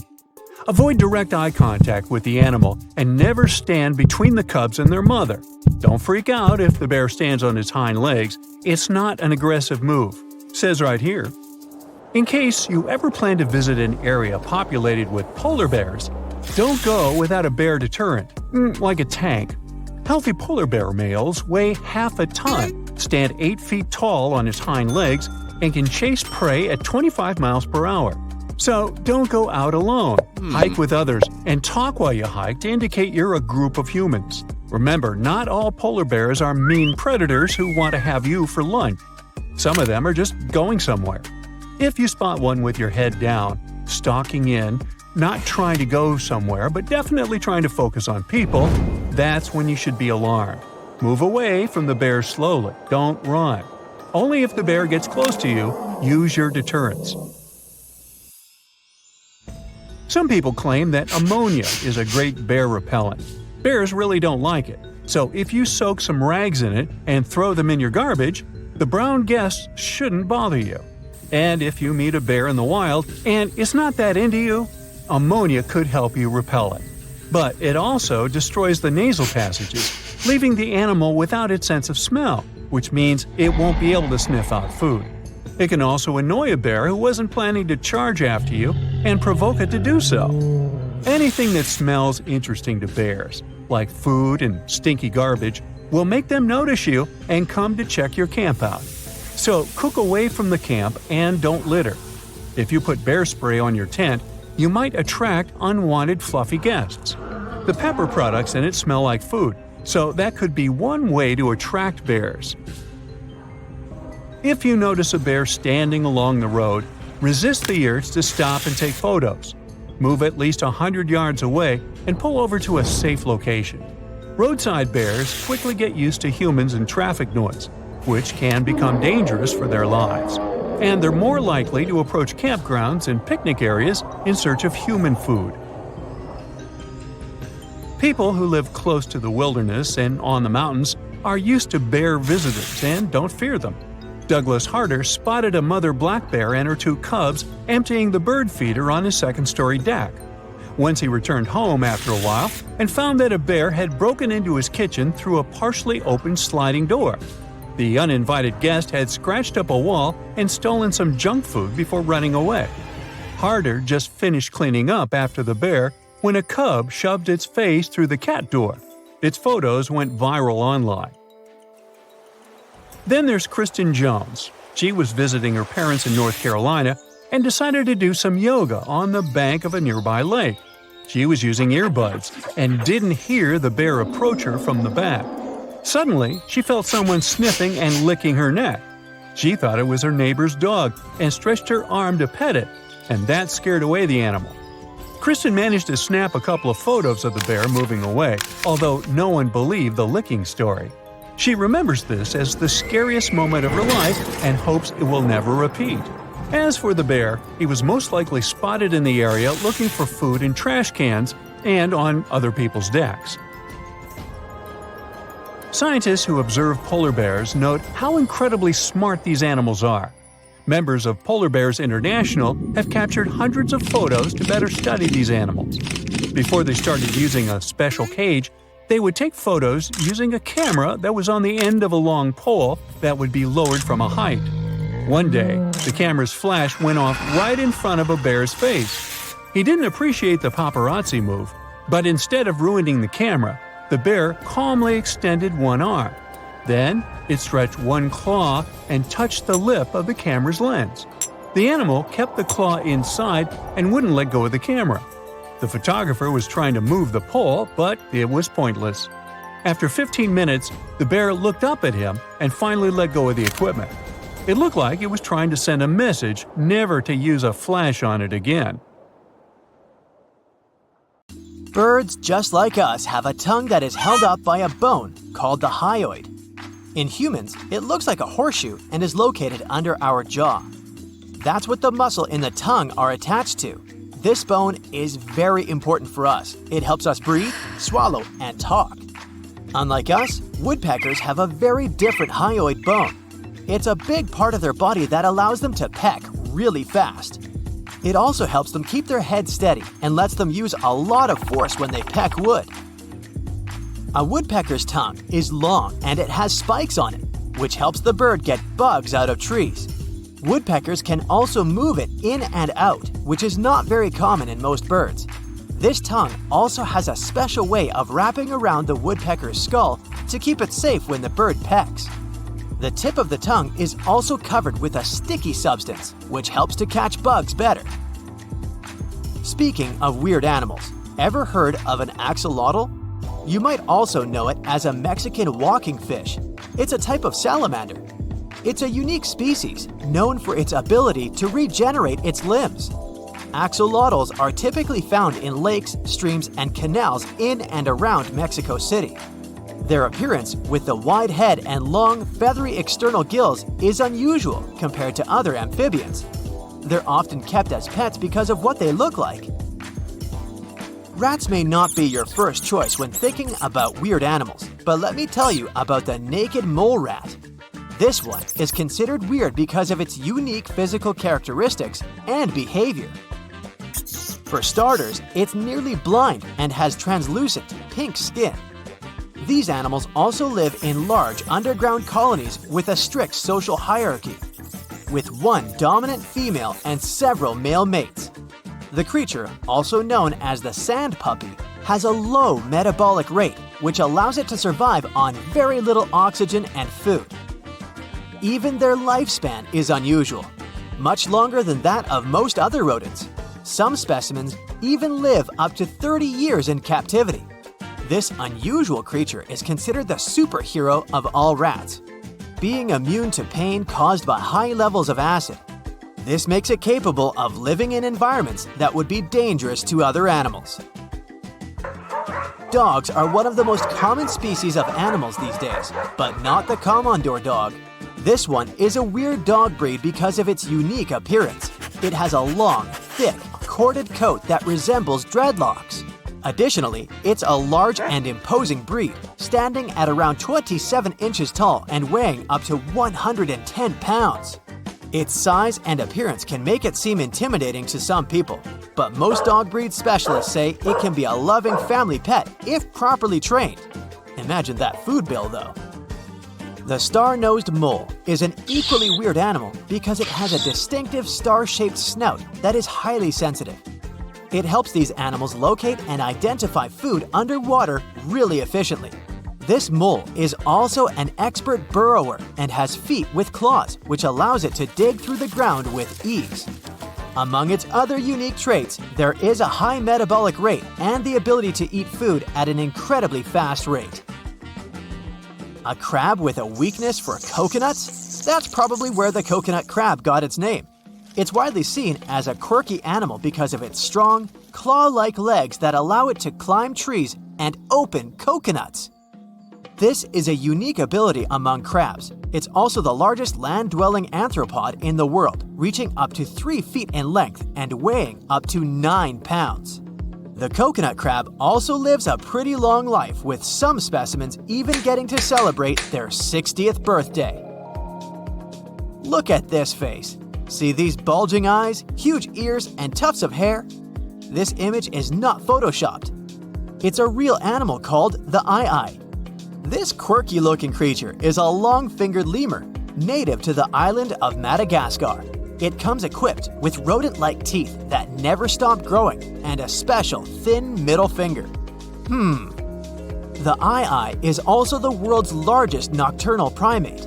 The weirdest thing about it? Its method of finding food. It taps on trees to find grubs, then gnaws holes in the wood using its forward-slanted incisors to create a small hole. It then inserts its narrow middle finger to pull the grubs out. The eye also has a distinctive call that has been described as a shrieking screech. The echidna is a weird animal because it's a mammal, but it also lays eggs. Not only that, but it has spines like a porcupine, a tongue like an anteater, and a long snout that resembles a beak. Because they're pretty shy animals, they need their sharp claws to dig holes in the ground to hide. The echidna likes to eat bugs and has a special tongue that helps it catch them. The Dumbo octopus has large ear-like fins that give it a distinctive appearance, resembling the cartoon character Dumbo the elephant. It also has a unique method of propulsion. The octopus uses its ear-like fins to fly through the water instead of using traditional tentacles like other octopuses. More so, it lives in the ocean at depths of up to 13,000 feet, which makes it difficult for humans to observe and study this creature. The panda ant, also known as the cow ant or velvet ant, is a species of wasp that is known for its unusual looks. It's called a panda ant because it has a black and white coloration resembling that of a panda bear. The ant is considered weird because it's not actually an ant, but a species of wasp. Additionally, its large size makes it stand out from other insects. Make room for the Honduran white bat, which is weird because it's one of only a few species of bats that have white fur. It's also unusual because it has a unique mating behavior, with the males taking care of multiple females and aggressively defending them from other males. Additionally, it's one of the few bat species that feed primarily on pollen and nectar from flowers rather than insects. Another animal with a striking physique is the saiga antelope. It has a bulbous nose and large protruding eyes. This adaptation helps the animal filter out dust and regulate its body temperature in the harsh desert habitat. Sadly, the saiga antelope experiences a rapid population decline and is considered critically endangered, which is unusual for an antelope species. The mata mata turtle is considered unusual, and not just because of its name. It has a flattened and elongated shell, a pointed snout, and bony protrusions on its head that resemble horns. Its skin is also covered in ridges and bumps, giving it a rough, dangerous-looking appearance. Its movements are slow and sluggish, and you'll often see it lying motionless for long periods of time, waiting for its prey to pass by. The okapi is truly one of a kind. That's because it's not closely related to any other known species of animals. It has a unique combination of physical characteristics, including a long neck and body, short legs, and striped markings on its backside, which makes it stand out from other animals. You can only find it in a small region of Central Africa, which only adds to its uniqueness and mystery. Ever heard of Gobi jerboa? It's not a fantastic beast, though judging by the name, you may be tricked into thinking that. It has long hind legs for jumping, a tail for balance, and large ears for hearing. Its habitat is equally as special since the animal lives in the harsh regions of the Gobi Desert in Asia. Australia used to have its own giants. Those were huge animals that could have dwarfed anything living on this continent these days. Scientists found the remains of many of those ancient creatures in the Narracuta Caves in South Australia, 4 hours away from Adelaide. It's a lovely region, but it can be treacherous. Watch out for holes the ground is pocked with. Known as pitfall traps, many of them are no wider than a coffee table. They're deep and plunge into the darkest of caverns. One of such caverns is called Victoria Fossil Cave, and it's a treasury that's been hiding the bones of around 45,000 animals for centuries. Some of the oldest bones belong to creatures far more terrifying than any animal you can encounter today. Those were the ancient Australian megafauna, huge beasts that roamed the continent during the Pleistocene epoch. During those, there were giant snakes, huge flightless birds, wombat-like creatures the size of a rhinoceros, and many others. One of the largest examples of the Australian megafauna scientists have discovered so far is the Diprotodon. That giant herbivorous creature was 10 feet long and 6.5 feet tall, and weighed more than 6,000 pounds, about as much as a small Asian elephant. Even though this terrifying beast didn't eat meat, it could have smashed other animals with its sheer weight. Scientists have found the remains of hundreds of such creatures all over Australia, so it's safe to say that no other animal from that time or in that location was larger than this giant. Despite its creepy appearance, the Diprotodon was a relative to the modern-day wombat, and those are known to sometimes pounce humans. The Diprotodon had toes that pointed inward and were well suited for digging burrows. On the other hand, Diprotodon was a giant, and it was unlikely that it used to do so. It was likely a trait it had inherited from its smaller burrowing ancestors, or it could have used its claws to search for roots. This theory is supported by the fact that the animal's pouch was facing backward. It prevented any dirt from collecting inside while the creature was digging. Since this animal was so big, it didn't have to worry much about predators. Up until 60,000 years ago, when the first humans appeared on the continent, full-grown Diprotodons only had to look out for creatures like the Quinquana. Measuring in at a whopping 20 feet long, the Quinquana was a land crocodile.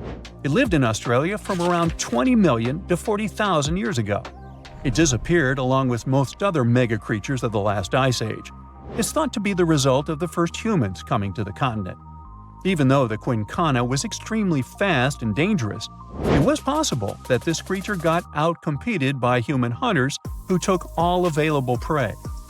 Unlike modern crocodiles that are mainly aquatic, that mighty beast was a land dweller.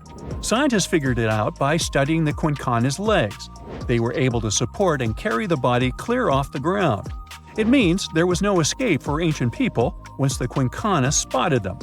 Modern crocodiles can only push themselves along on their bellies. Such an adaptation allowed the Quinquana to chase its prey for long periods of time, exhausting it in the process. Another creepy feature of this ancient monster was its teeth. Aquatic crocs have conical teeth. Those are great for gripping and holding on to prey underwater. But Quinquana had knife-like teeth, ideal for slicing soft-bodied animals like, mammals.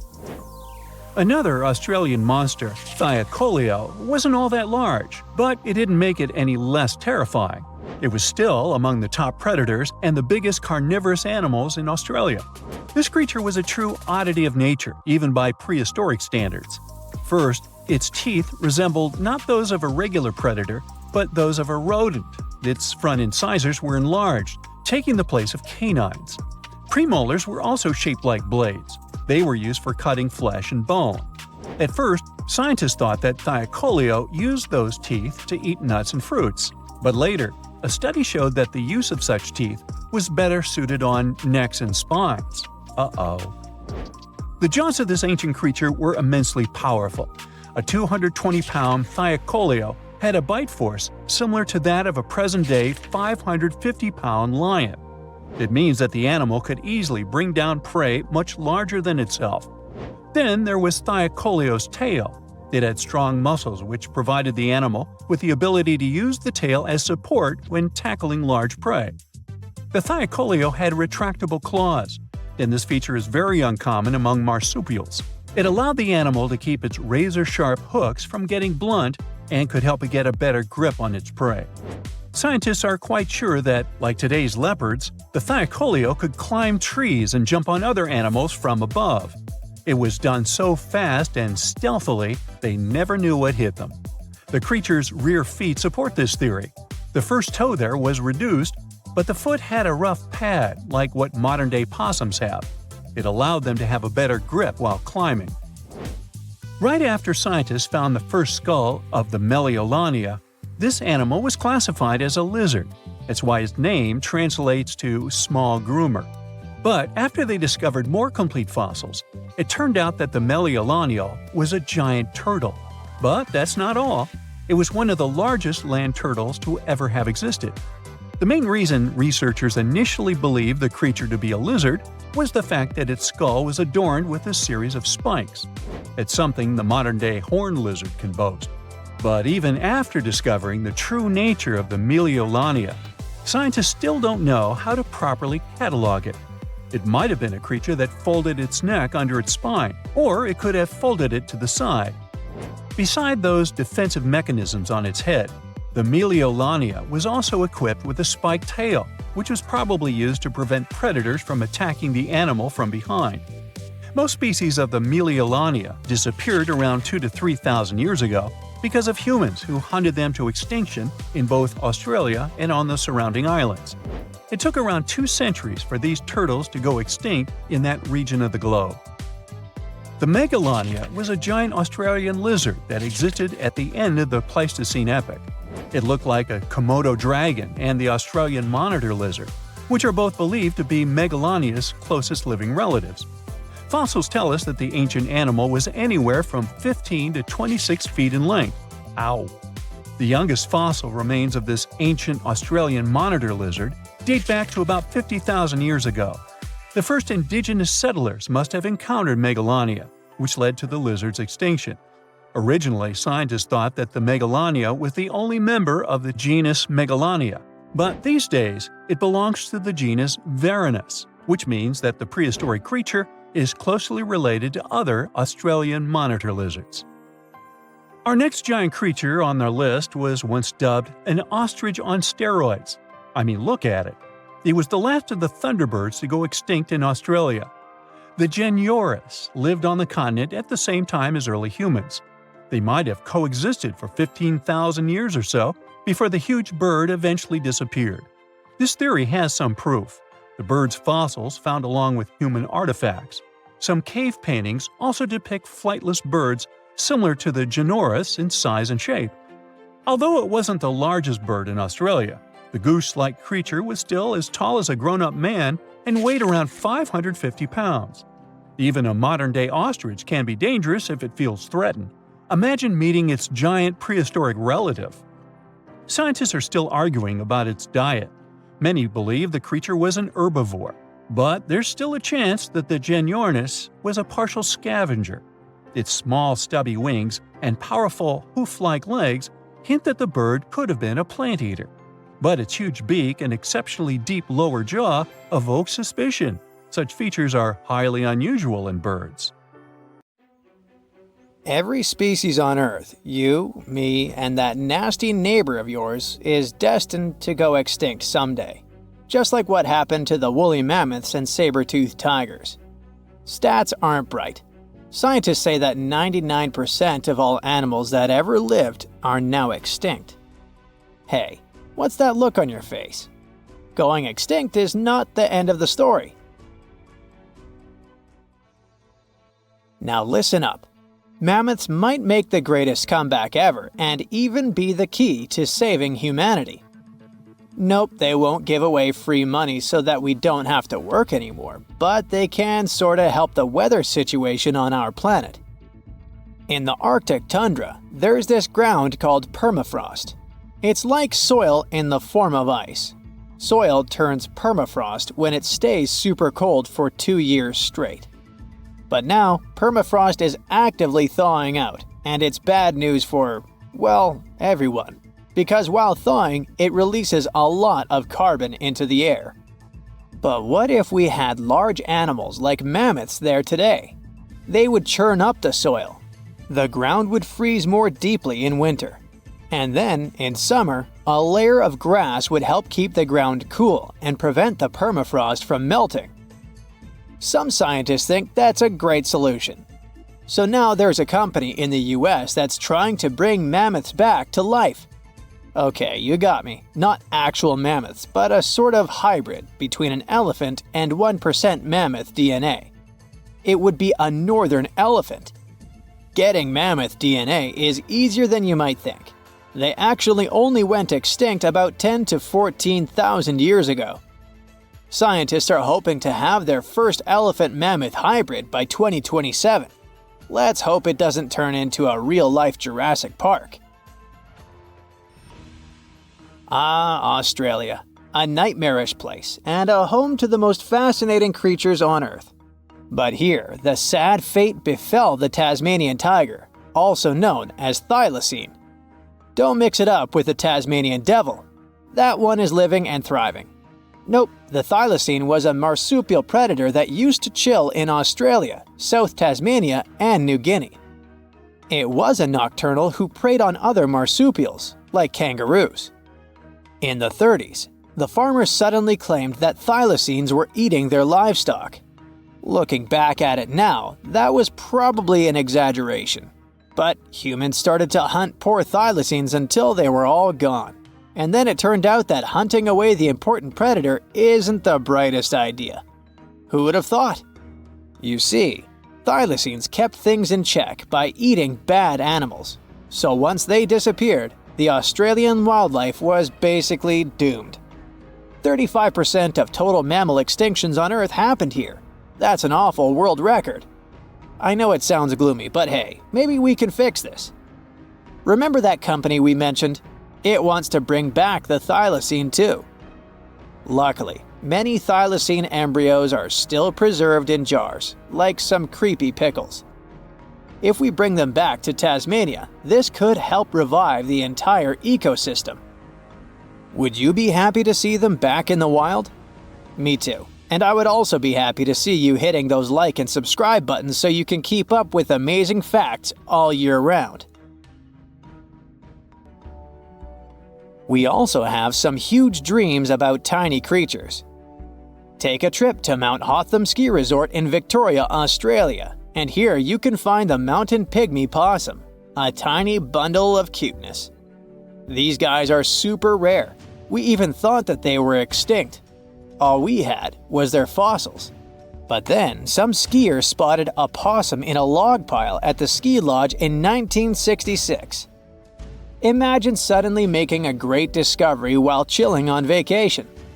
These little possums can spend 7 months of the year sleeping under the snow. They wake up occasionally to eat some stored food, and then they wake up in the spring to eat even more, find a mate, and go back to sleep again. What a relatable fella. Since they've made it into this video, you can guess they're pretty endangered. There are less than 2,000 left in the wild, all because their current homes don't fit them that well. But hooray, we can help them too. You see, their ancestors lived in lowland forests about 20 million years ago. So maybe mountain possums could live better if we moved them there? Of course, we can't just take them to the woods and expect them to survive. Instead, scientists want to slowly release possums into the forest and check up on how they get on with it. Let's hope these cute creatures will adapt to woodland life. The southern gastric brooding frog, also called the platypus frog, was quite a unique creature. It was discovered in 1972 in Queensland, Australia. Back then, this fella shocked the scientists with its super weird birthing practices. Check this out. The mother frog swallows her eggs, turning her stomach into the womb. Then she doesn't eat at all for 6 weeks straight. I could never. Meanwhile, the tadpoles hatch in her stomach, start to grow, and eventually get so big that the mom literally has to breathe through her skin. And then she literally spews out her offspring left and right. Bleh. But this insane process is a great evolutionary achievement, which is why it drew everyone's attention. But the wonder didn't last long. By the mid-80s, all known species of these frogs vanished from their natural habitats. Why? We have no idea. There are many theories, but almost no evidence to back them up. In any case, over the years, these guys officially became extinct. But it all changed in 2013.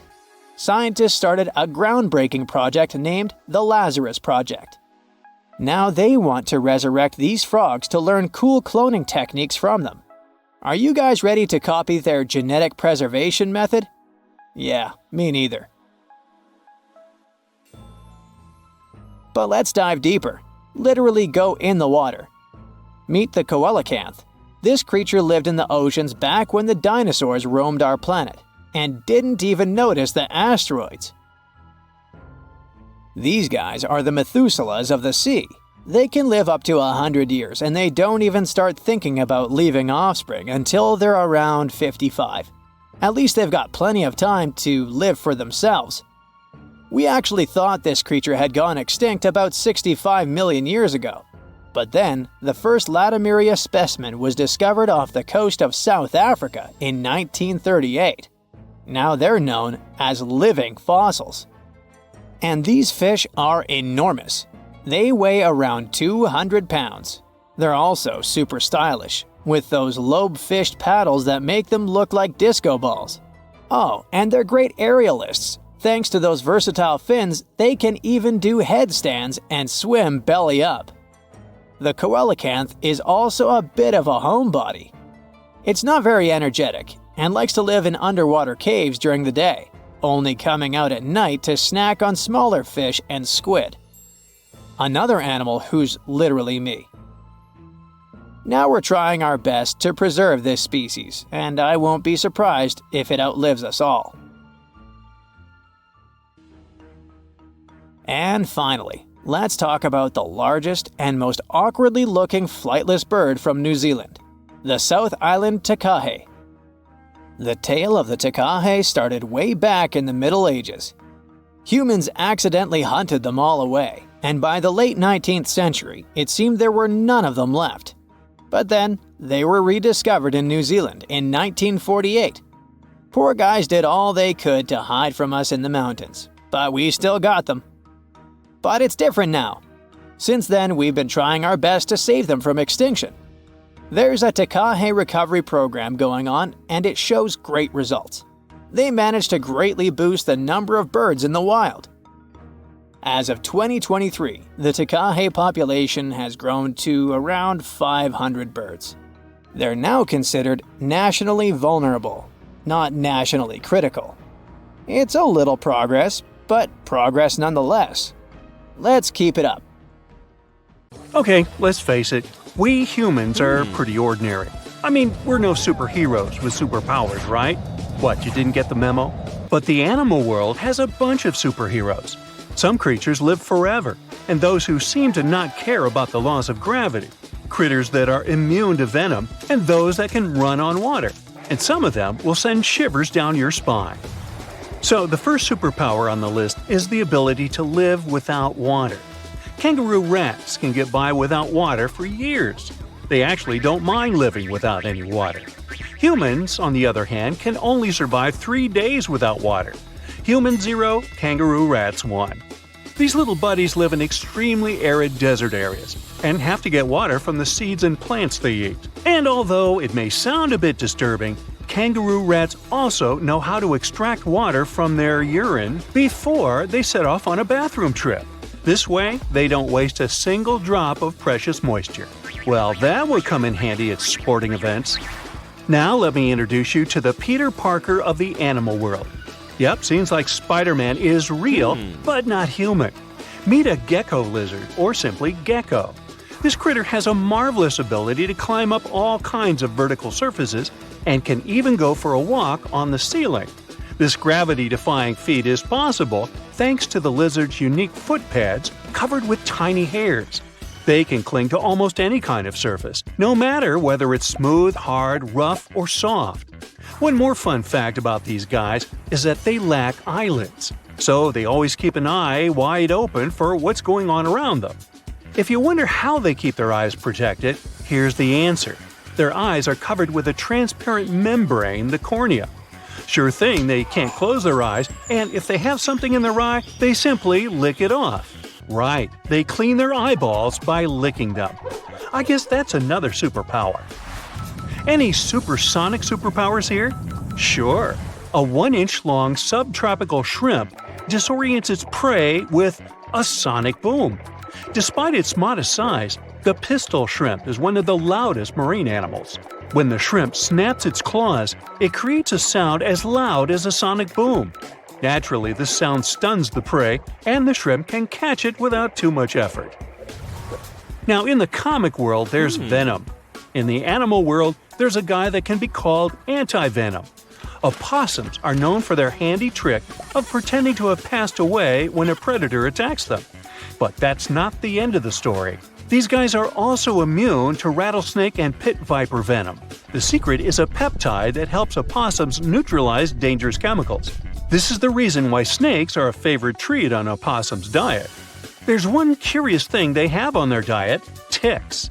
One opossum can hoover up about 5,000 ticks per season, and most of them are picked off their own bodies. Now, imagine a fish that is so notorious that it's called a dangerous fish. It's mabenga, and it literally translates to dangerous fish in Swahili. This monster lives in freshwater and doesn't mind having a crocodile for lunch. Not a whole crocodile, but mabenga can take a bite out of them. But to be honest, these guys are intimidated by the crocodiles, the same way the crocs are intimidated by them. Now, you're watching this video on some gadget, right? Well, we all owe the gadgets we have to the electric eels in some way. I mean, all gadgets have batteries, and eels contributed a lot to the invention of an electric battery back in 1800. I know, the batteries have unrecognizably changed since then, but still, the first electric battery ever was invented thanks to electric eels. Anyway, if you see one of them and want to thank them for their magnificent invention, don't do that. Thing is, they can deliver shocks up to 860 volts. You don't want to experience that. Now let's talk about the Count Dracula of the animal kingdom. Nope, I'm not talking about bats. I'm talking about the fanged vampire fish. These fish are known as payara and have two long fangs protruding from their lower jaw. Here's why some people associate them with vampires. Hippos are the beauty gurus, since they know how to save a fortune on skincare.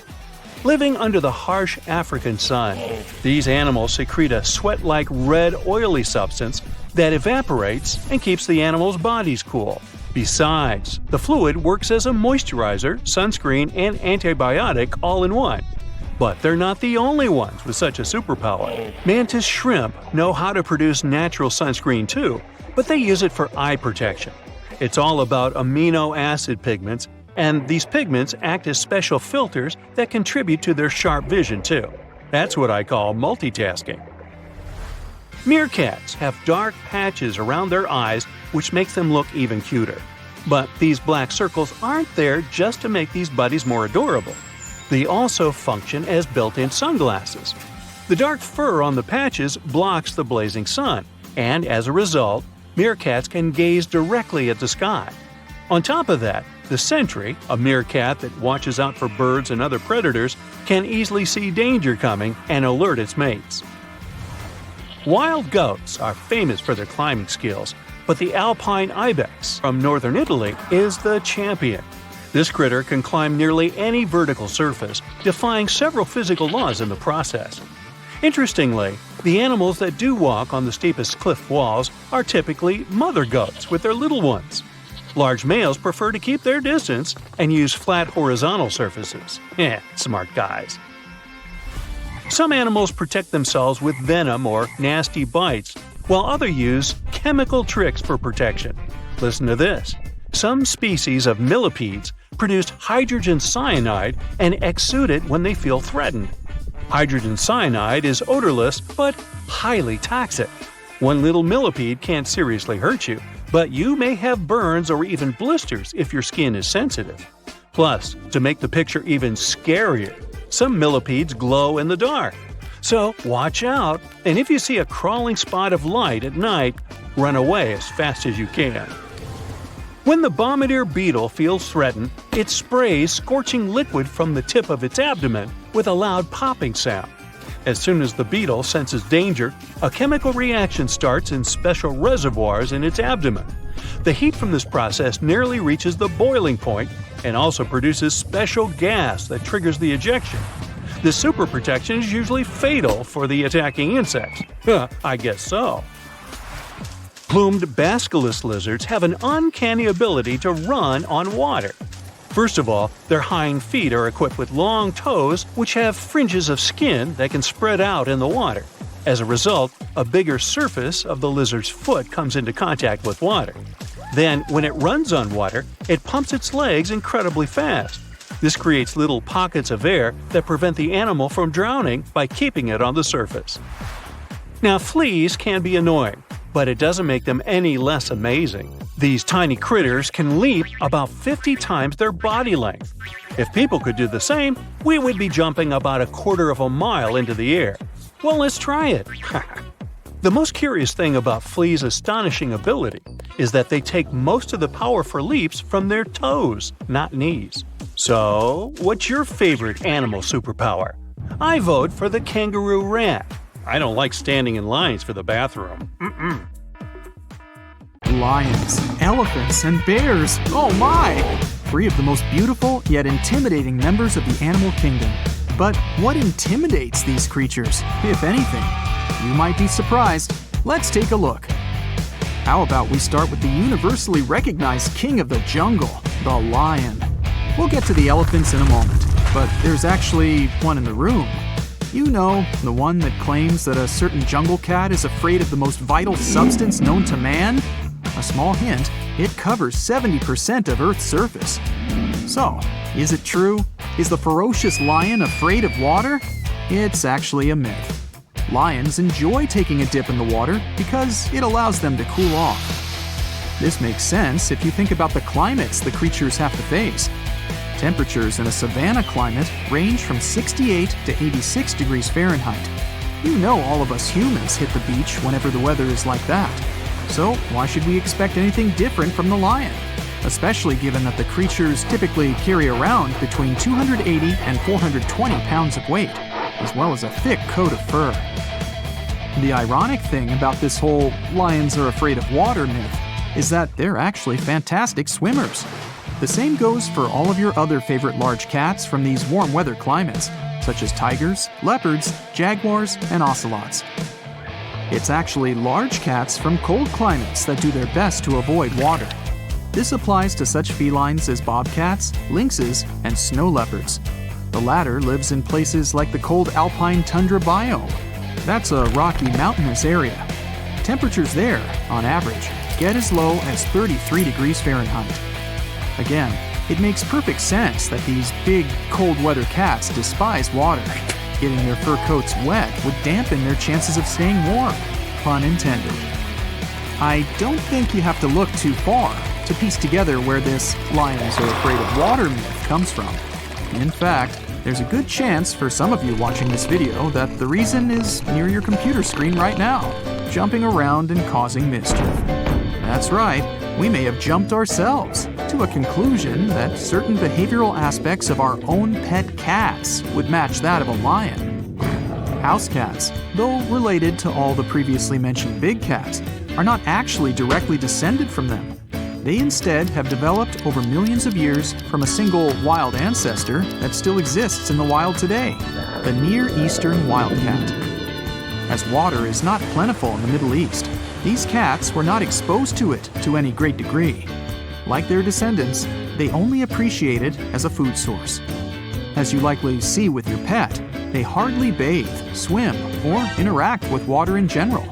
Lucky for them, they don't even need to. These domestic felines use their tongues to clean themselves.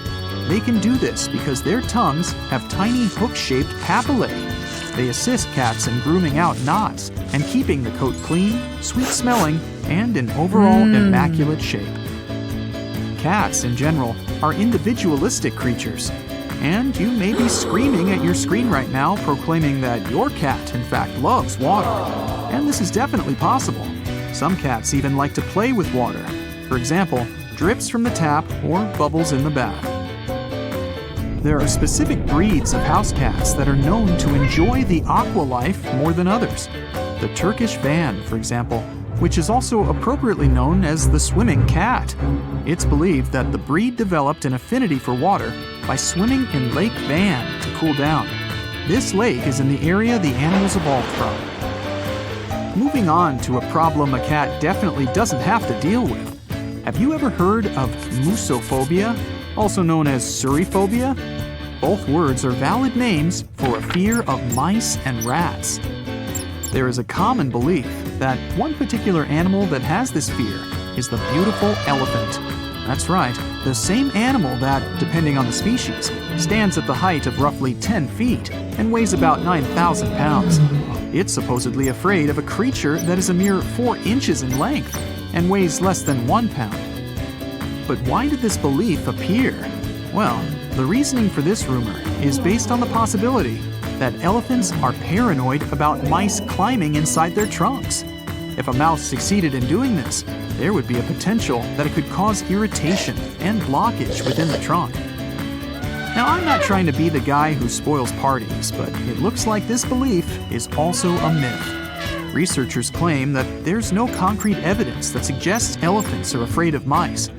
The most they'll concede is that the giant animal may sometimes take fright by the sudden appearance of the tiny rodent, which is the exact same for ourselves. Experts also claim that even if a mouse did get inside an elephant's trunk, the latter could effortlessly blow it back out with a puff of air. There's also some evidence that, in most cases, the animal remains unbothered by rodents and even allows mice to climb on their heads and trunks. Researchers are sure that as long as an elephant is healthy, there's no other animal that it fears simply because of its size. So, lions aren't afraid of water, elephants don't seem to be afraid of mice. Then, are any of these animal fear rumors real? We're probably going to be left just as disappointed by asking if a bear has any legit fear, right? Well, ladies and gentlemen, please give a round of applause for none other than people's best friend. That's right, bears do feel quite uncomfortable whenever they are around dogs. And all this despite a very distant genetic link to them. When the two creatures encounter each other, the dog has the ability to chase, intimidate, corner, or antagonize the bear. As for the powerful animal, it will instead try to avoid any run-ins with the dog. There's even a type of Finnish dog breed known as the Karelian bear dog. This dog species is specifically used for standing up to large animals, such as bears. This dog has a great sense of direction, body flexibility and control, courage, sense of smell, and persistence. So, does this mean you can walk with your dog through an area known to have bears and feel absolutely calm and confident because of the presence of your loyal companion? Not really. Despite the fact that bears may be nervous around dogs, we can't forget their size and power. The American black bear can reach a height of nearly 7 feet and weigh up to 660 pounds. If a mother bear has nowhere to run or feels that her cubs might be in danger, it's extremely possible that she will lash out, which can only mean big trouble for you or your dog. So, nobody should ever test this theory. Instead, if you're ever planning to visit an unknown area with your dog, you should first plan ahead and familiarize yourself with the wildlife you may encounter there. Because you never know what a bear will do when it notices you and your pooch, especially given their mild case of cynophobia, which is the name given to a fear of dogs. At least we were able to find one genuine fear of another animal out of these 3 tough members of the animal kingdom. Weird that a dog, something that gives so many of us such joy and comfort in our own homes, is still the creature that's brave enough to take on a bear if need be. Well, not all heroes wear capes. Some just wear fur and a dog collar. Why don't we take a look at what frightens these great companions of ours? Ever wondered why your own dog becomes uncomfortable when it hears loud noises? The degree of fear differs in each dog, but it's the simple unpredictability of thunder and flashing lightning, or loud bangs that accompany firework displays that causes your dog uneasiness. The inability to understand what's causing this deafening noise may cause your dog to tremble, tuck its tail between its legs, or even run away from home. Another thing that can really frighten our loyal pets is when we leave them all alone by themselves. This can, unfortunately, lead to being a nightmare for your next-door neighbors, because a common symptom of this fear is excessive barking. This fear may also cause problems closer to home. Ever asked yourself why your dog chewed up your sofa? Housebreaking accidents are typical when a dog has separation anxiety. You can't stay mad at your dog for long though, right? Your pooch will make it up to you when you guys run into a bear. Living at depths of up to 5,000 feet, the hagfish is one of the strangest creatures in the ocean. And there's plenty on the list. The goblin shark, sea spiders, red-lipped batfish, and even people swimming during winter. It's freezing, man! Get out! Although it looks like an eel, this fish belongs to the Agnatha species, that's fish without jaws, and the family also includes lampreys, terrifying monsters with disc-shaped suction-cup mouths filled with spiraling rows of teeth. Hagfish have 2 tongues, 4 hearts, and no eyes or stomach, like something from another planet. And what sets them apart from anything on this planet is that they have a skull but no spine. They don't have bones either. That unique spineless skull is made entirely out of cartilage, the same stuff in your ears and nose, that's right. Scaleless with skin that seems to fit over them like an oversized holiday sweater. It'd be a mistake to think this frail little creature would be an easy dinner. They've evolved to escape from other fish like Houdinis of the deep. And the trick is slime. Lots of it. When something tries to gobble them up or gets just too close for comfort, hagfish release a protein from the holes lining their sides. When this stuff meets the surrounding water, it balloons dramatically, as in 10,000 times. The more water touches it, the bigger this goo ball gets. A teaspoon of hagfish slime can turn into a bucketful in a second. It instantly clogs the gills of any fish trying to chomp down on our slimy friend, even sharks. But hagfish have gills too. So why doesn't the slime block their own? Easy peasy. This hagfish will simply tie itself into a knot and scrape the slime off its body. Doesn't mean their slime comes without inconveniences. Sometimes it gets in the hagfish's tiny nose. To get rid of it, they make themselves sneeze, sort of. Gesundheit. This fish's homemade goo is made of flexible strands that are surprisingly strong, as in stronger than nylon. Imagine falling into a pool of the stuff. You'd struggle to move your arms and legs to swim. It might feel like rubber bands tying you up. But you'd be perfectly safe as long as the stuff doesn't get in your nose or throat. In that case, you'd be as unfortunate as those gilled creatures trying to bite into the slimy fish. And hey, our own species is eyeballing it for loads of potential uses, from parachutes to cars and even clothing. Forget about diving in a pool of this goo. You could be wearing a slime suit in the future. But when it comes to landish creatures, the platypus is just as weird. This mammal has a duck bill, a beaver tail, webbed feet, and lays eggs. Like a lot of fish, the platypus and its relative, the echidna, have no stomach, but they don't need one. They store their food in their cheeks until they surface. Once they've eaten, the food goes straight to their gut. Just when the platypus couldn't get any stranger, they also sweat milk for their platypups. When winter has put bears, bats, snakes, and even myself into hibernation, there's one animal that does things a little differently. During the cold season, the wood frog lets itself freeze, sometimes for up to 7 months. Like a brown popsicle, they fill their body with a syrupy au naturel antifreeze to stop crystals from forming. And when the right time comes, they can just thaw themselves out, even multiple times a season. These frogs will find a nice covered area in the forest and wait until spring comes. Once they're thawed, they'll hop away like nothing happened at all. When your name's the boxer crab, you have to live up to it. Ding ding, round 1. This little crab is super smart. It has sea anemones living in its claws, and these DIY boxing gloves pack a punch. Carrying around these little tentacled sea creatures helps this tiny crab defend itself against fish and anything bigger than it. When feeling disturbed, the crab starts swinging and its gloves start stinging. The tentacles of sea anemones are covered in stinging cells that help the animal capture its lunch. Yup, that's no plant, it's a hungry beast. It's a win-win relationship. For helping the crab protect itself, the gloves get a fun ride around the ocean floor and free meals. Its other names don't sound as tough, but I assure you, the pom-pom or cheerleader crab looks cute but shouldn't be messed with. If you're afraid of spider webs, this is one to avoid. Darwin's bark spider is an orb weaver type that creates a jaw-droppingly large web for a penny-sized spidey. The silk in its web is 10 times stronger than Kevlar and double the strength of any other spiders on the planet. And the webs themselves can be as big as a king-size bed. Not that you'd want to sleep in one.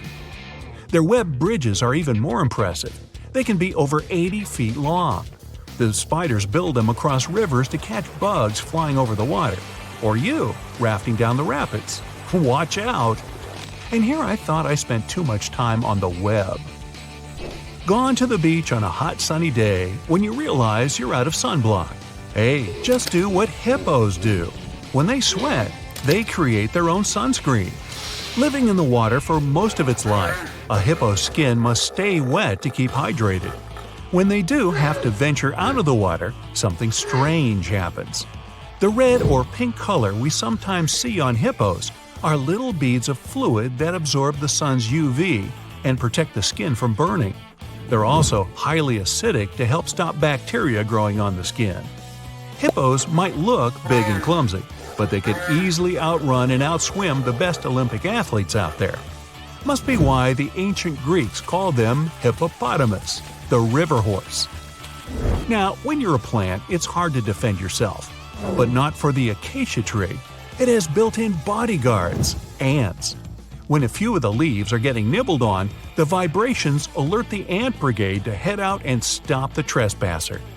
Living in the hollow thorns of the branches, the acacia ants come out and shock the hungry animal with their wasp-like stinger. The tree is so grateful to the ants that it feeds them yummy nectar. Not only do the ants stop animals from grazing too much, they also help improve the tree's health by reducing the bacteria that would be on the leaves. Now, never heard of a sea squirt? I don't recommend getting too close unless you want water in your face. The sea squirt may look like an underwater plant, but it's an animal more closely related to us than a cockroach.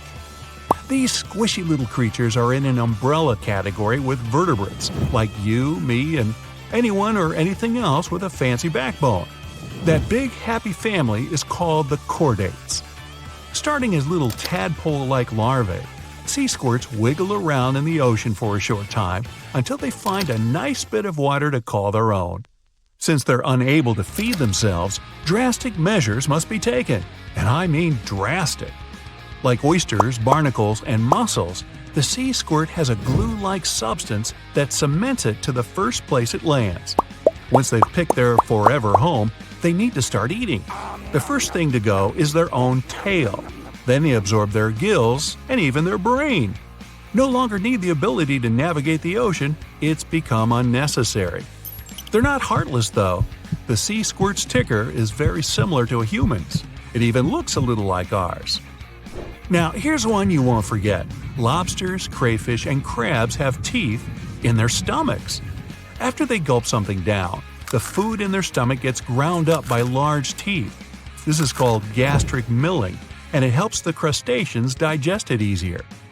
One species of crab had to take it a step further, of course. The ghost crab uses these teeth not only for eating, but also to growl. By grinding their tummy teeth when scared or struggling with another crab, they're warning to get away. Well, when you don't have vocal cords, stomach growling will have to do. They're also the fastest type of crab on the planet. They can move 100 body lengths per second. That'd be like you running 1.5 football fields in the blink of an eye. Whoa, look at that! Currently, there are approximately 20 billion animals inhabiting our world. If everything were ideal, we would have 5 billion more animals on Earth.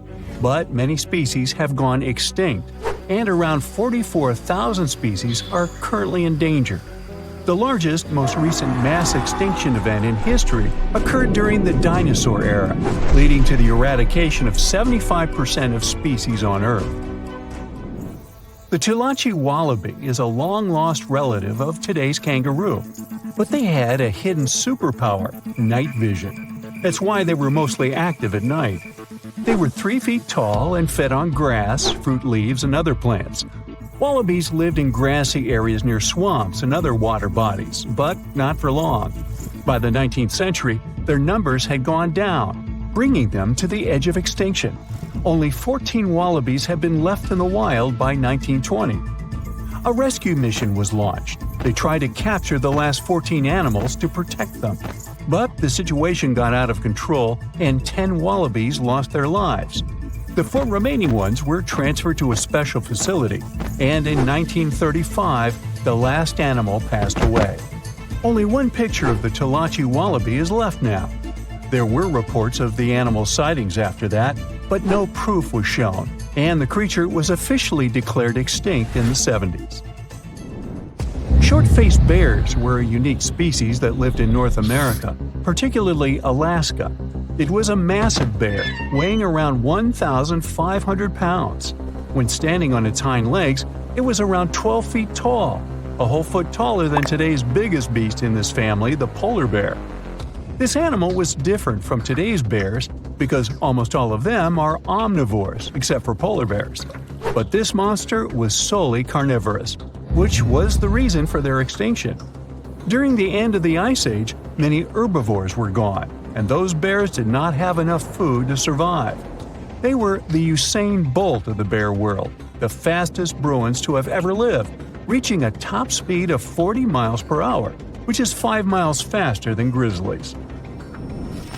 There are around 400 million pigeons in the world now. Some time ago, in America, a species of birds called passenger pigeons were abundant throughout the country, especially in the eastern forests.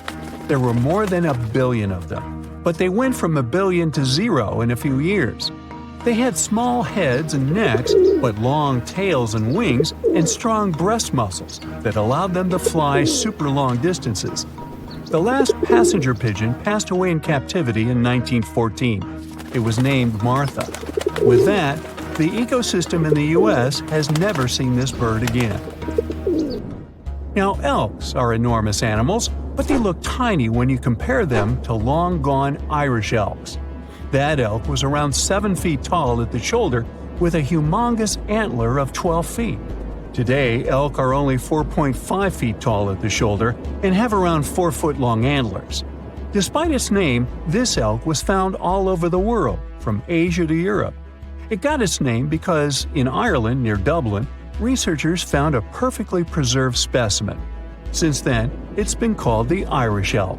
The last one passed away in Ireland. The main reason for their disappearance was their inability to adapt to changes. When the Ice Age ended, the elk could not survive and became extinct. Now, somewhere deep in the forests of Costa Rica lives the interesting-looking golden toad.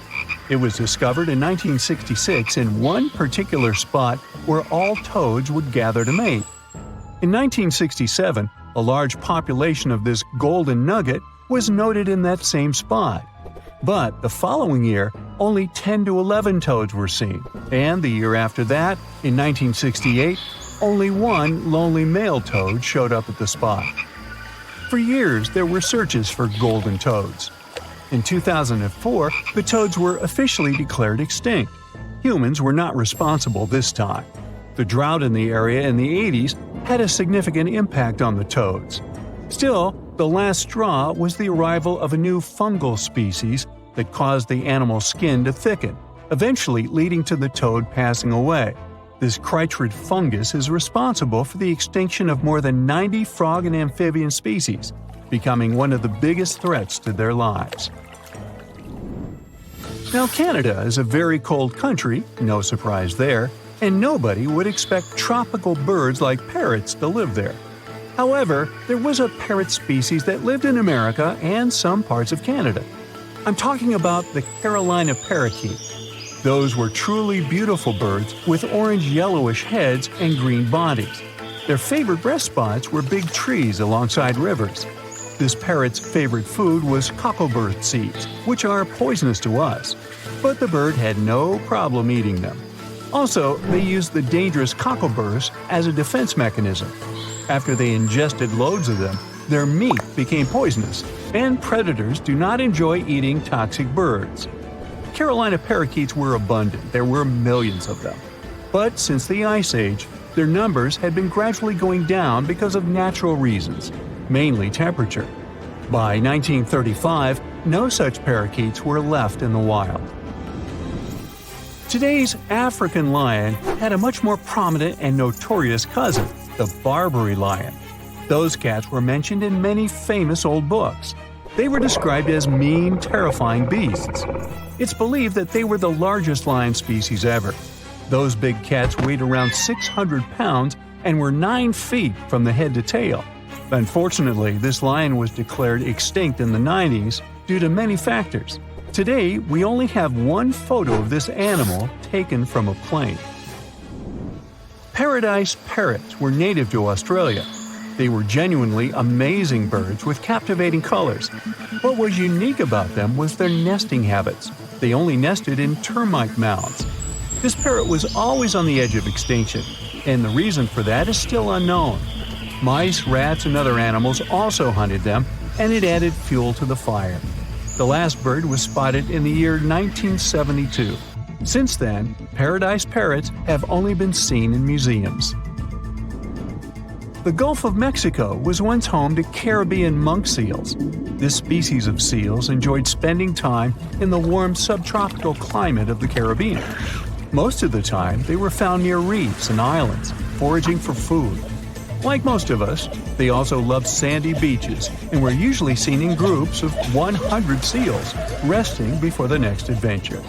In the year 1886, monk seals were declared extinct. You can still see this animal in 2 museums. Both are located in the UK. As we all know, zebras have black and white stripes. But once, a zebra species had only half the body covered with brown and white stripes. The rest was just brown, and the belly was white. It was called the quagga. They lived in the southern part of Africa in grass fields and wet pastures, like today's zebras, and ate grass and other plants. The last quagga perished in 1888, but not all hope is lost. Today, extensive research is being done to bring this animal back into the wild. Australia is home to many outlandish animals, but the craziest ones are probably gastric brooding frogs. This species is not like your ordinary frog that lays eggs. They hatch their young inside their stomach and give birth by vomiting around 25 fully formed young frogs. Sometimes their stomach becomes so bloated that they have to breathe through their skin. 2 species of this frog were discovered in the northern and southern parts of Australia in the 1970s by Mike Taylor. A decade after their discovery, both species are gone. The main reason for their extinction is the chytrid fungus. Luckily for them, they're also part of a de-extinction program that's putting serious efforts into bringing them back into the wild. Now, if Earth's history were a movie, we humans would only take up the last second of the end credits. Our planet has been around for about 4.6 billion years, but our human story began about 300,000 years ago in Africa. Now our ancestors had some wild adventures in nature. They could have run into creatures so big they'd make today's elephants look like puppies. The woolly mammoth is a pretty famous animal, sure. His cousin, though, the Columbian mammoth, not so much. This giant used to roam places from Canada all the way down to Mexico. Unlike the furrier woolly mammoths, which hung out in colder places, these animals had shorter hair, resembling huge elephants. They also had incredibly large tusks, like 12 feet worth of spiraling, sturdy tusks. And they weren't just for show, they came in handy when facing predators. That includes our ancestors. If you think about sloths these days, you're picturing these adorably slow creatures. They couldn't possibly be in your list of most dangerous animals. Well, their grandparents might have. For starters, we call them ground sloths, and they vary a lot in size. Some were as big as rhinos, and others, like the Megatherium, were as colossal as elephants. Imagine seeing a 20-foot-long sloth which doesn't mind chewing on some meat every now and then, at least in theory. Ever heard of Bigfoot? Well, our next animal kind of looks like him, but is a distant cousin to orangutans. Meet Gigantopithecus, the largest primate to ever call our planet its home.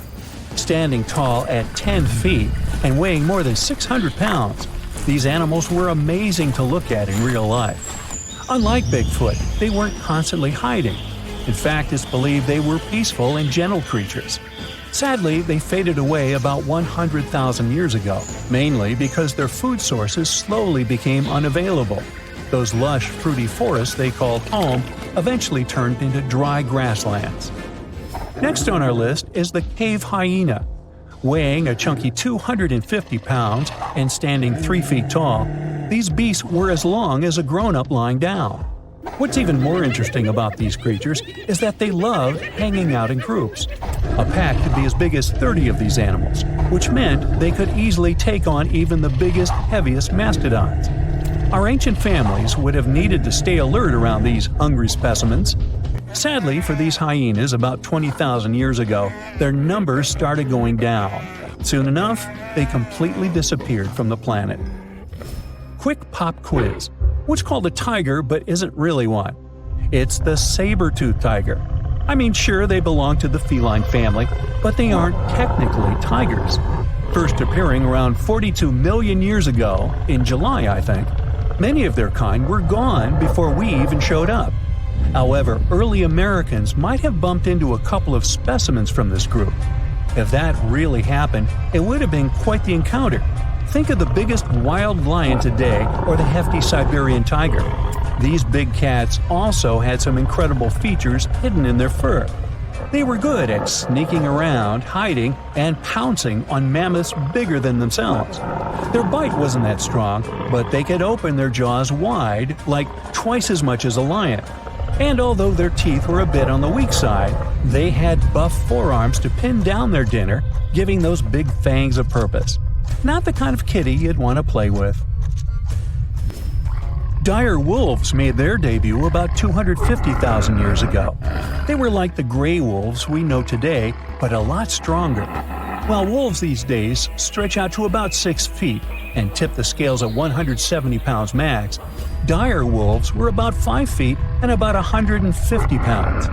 Found all over North and South America, they had admirable jaws, biting nearly a third harder than their modern counterparts. Also, their favorite snack was horses.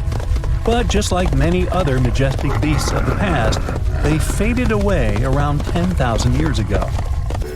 Now, names can be deceiving. Take the American lion, for example. It's not really a lion, it's more of a panther's big cousin. The other part of the name is correct, though. They did live in America about 330,000 years ago. This feline was no lap cat either. They were at the top of the wildcat pyramid, weighing a colossal 772 pounds. That's like stacking 4 grown men on a scale. Even the mighty African lion would look a tad bit shy beside these beasts. With the muscle to take down a bison, you wouldn't want to accidentally interrupt their dinner. They parted ways with this planet around 11,000 years ago, right after the last ice age. Now, down in Australia, about 50,000 years ago, I wasn't around then, there lurked a relative of the Komodo dragon, the Megalania. Experts love to have debates on how big it was. Some say it stretched out to 23 feet. Others think it was just about 11 feet long. Either way, they were basically mega-sized Komodo dragons with a dangerous bite. If you think bears are already big and fluffy now, let's introduce the short-faced bear. While this big creature stood on its hind legs, it towered at 14 feet. With long limbs, they could outrun today's bears, hitting speeds up to 40 miles per hour. These ultra bears sadly disappeared around 11,600 years ago. Now imagine a crocodile. Okay, imagine that same crocodile, only supersized, with sporty legs, doing its thing in Australia about 1.6 million years ago. Well, say hello to the quincana. These crocs were extremely large, reaching 23 feet. And no, they weren't lazy river loungers. These creatures really loved spending time on land. They evolved to have strong legs for their chases and razor-sharp teeth designed for slicing, not gripping. When did we stop sharing beaches with them? About 40,000 years ago. The name elephant bird might not sound familiar, but try to picture a bird that stood tall as high as a basketball hoop at 10 feet and weighed as much as a small car, 1,500 pounds. Their eggs were equally huge, like 150 chicken eggs bundled up into one. Now, as amazing as these birds sound, there's a lot we still don't know about them. They're hard to study, as most extinct animals are. Still, some recent studies have given us some clues. Scientists have been examining ancient molecules from their fossilized eggshells. It's an awesome piece of evidence, since these birdies' shells were thick, preserving precious DNA inside. Plus, there are tons of these eggshell fragments sprinkled all over Madagascar's beaches. Because of these findings, we now know these birds were herbivores and loved eating leaves and seeds. We also know the tiny kiwi bird is its closest living relative. Now, dodos were these amazing birds we also used to share the planet with. They're like distant cousins to ancient pigeons. To give you some perspective, imagine a chunky bird weighing about 50 pounds. Similar to chickens, turkeys, and ostriches, dodos were also the types of birds that couldn't fly. Their wings were small, and they had the muscle strength of, well, a wet noodle. Now, you might have heard the word dodo used as a name for creatures that aren't that bright. Don't get confused, though, by this name. These birds were in fact intelligent. Scientists were able to figure that out by studying their fossils. It turns out that they were good at smelling stuff, unlike most birds that are all about the visuals. These creatures aren't around for us to study anymore, but that might change. One evolutionary biologist is on a mission to fully understand these amazing ancient birds. On that note, she revealed that the dodo's DNA has been completely sequenced. There are even talks about potentially bringing dodos back to life. They would make a nice addition to the lovely beaches of Mauritius, the place they used to call home many, many years ago.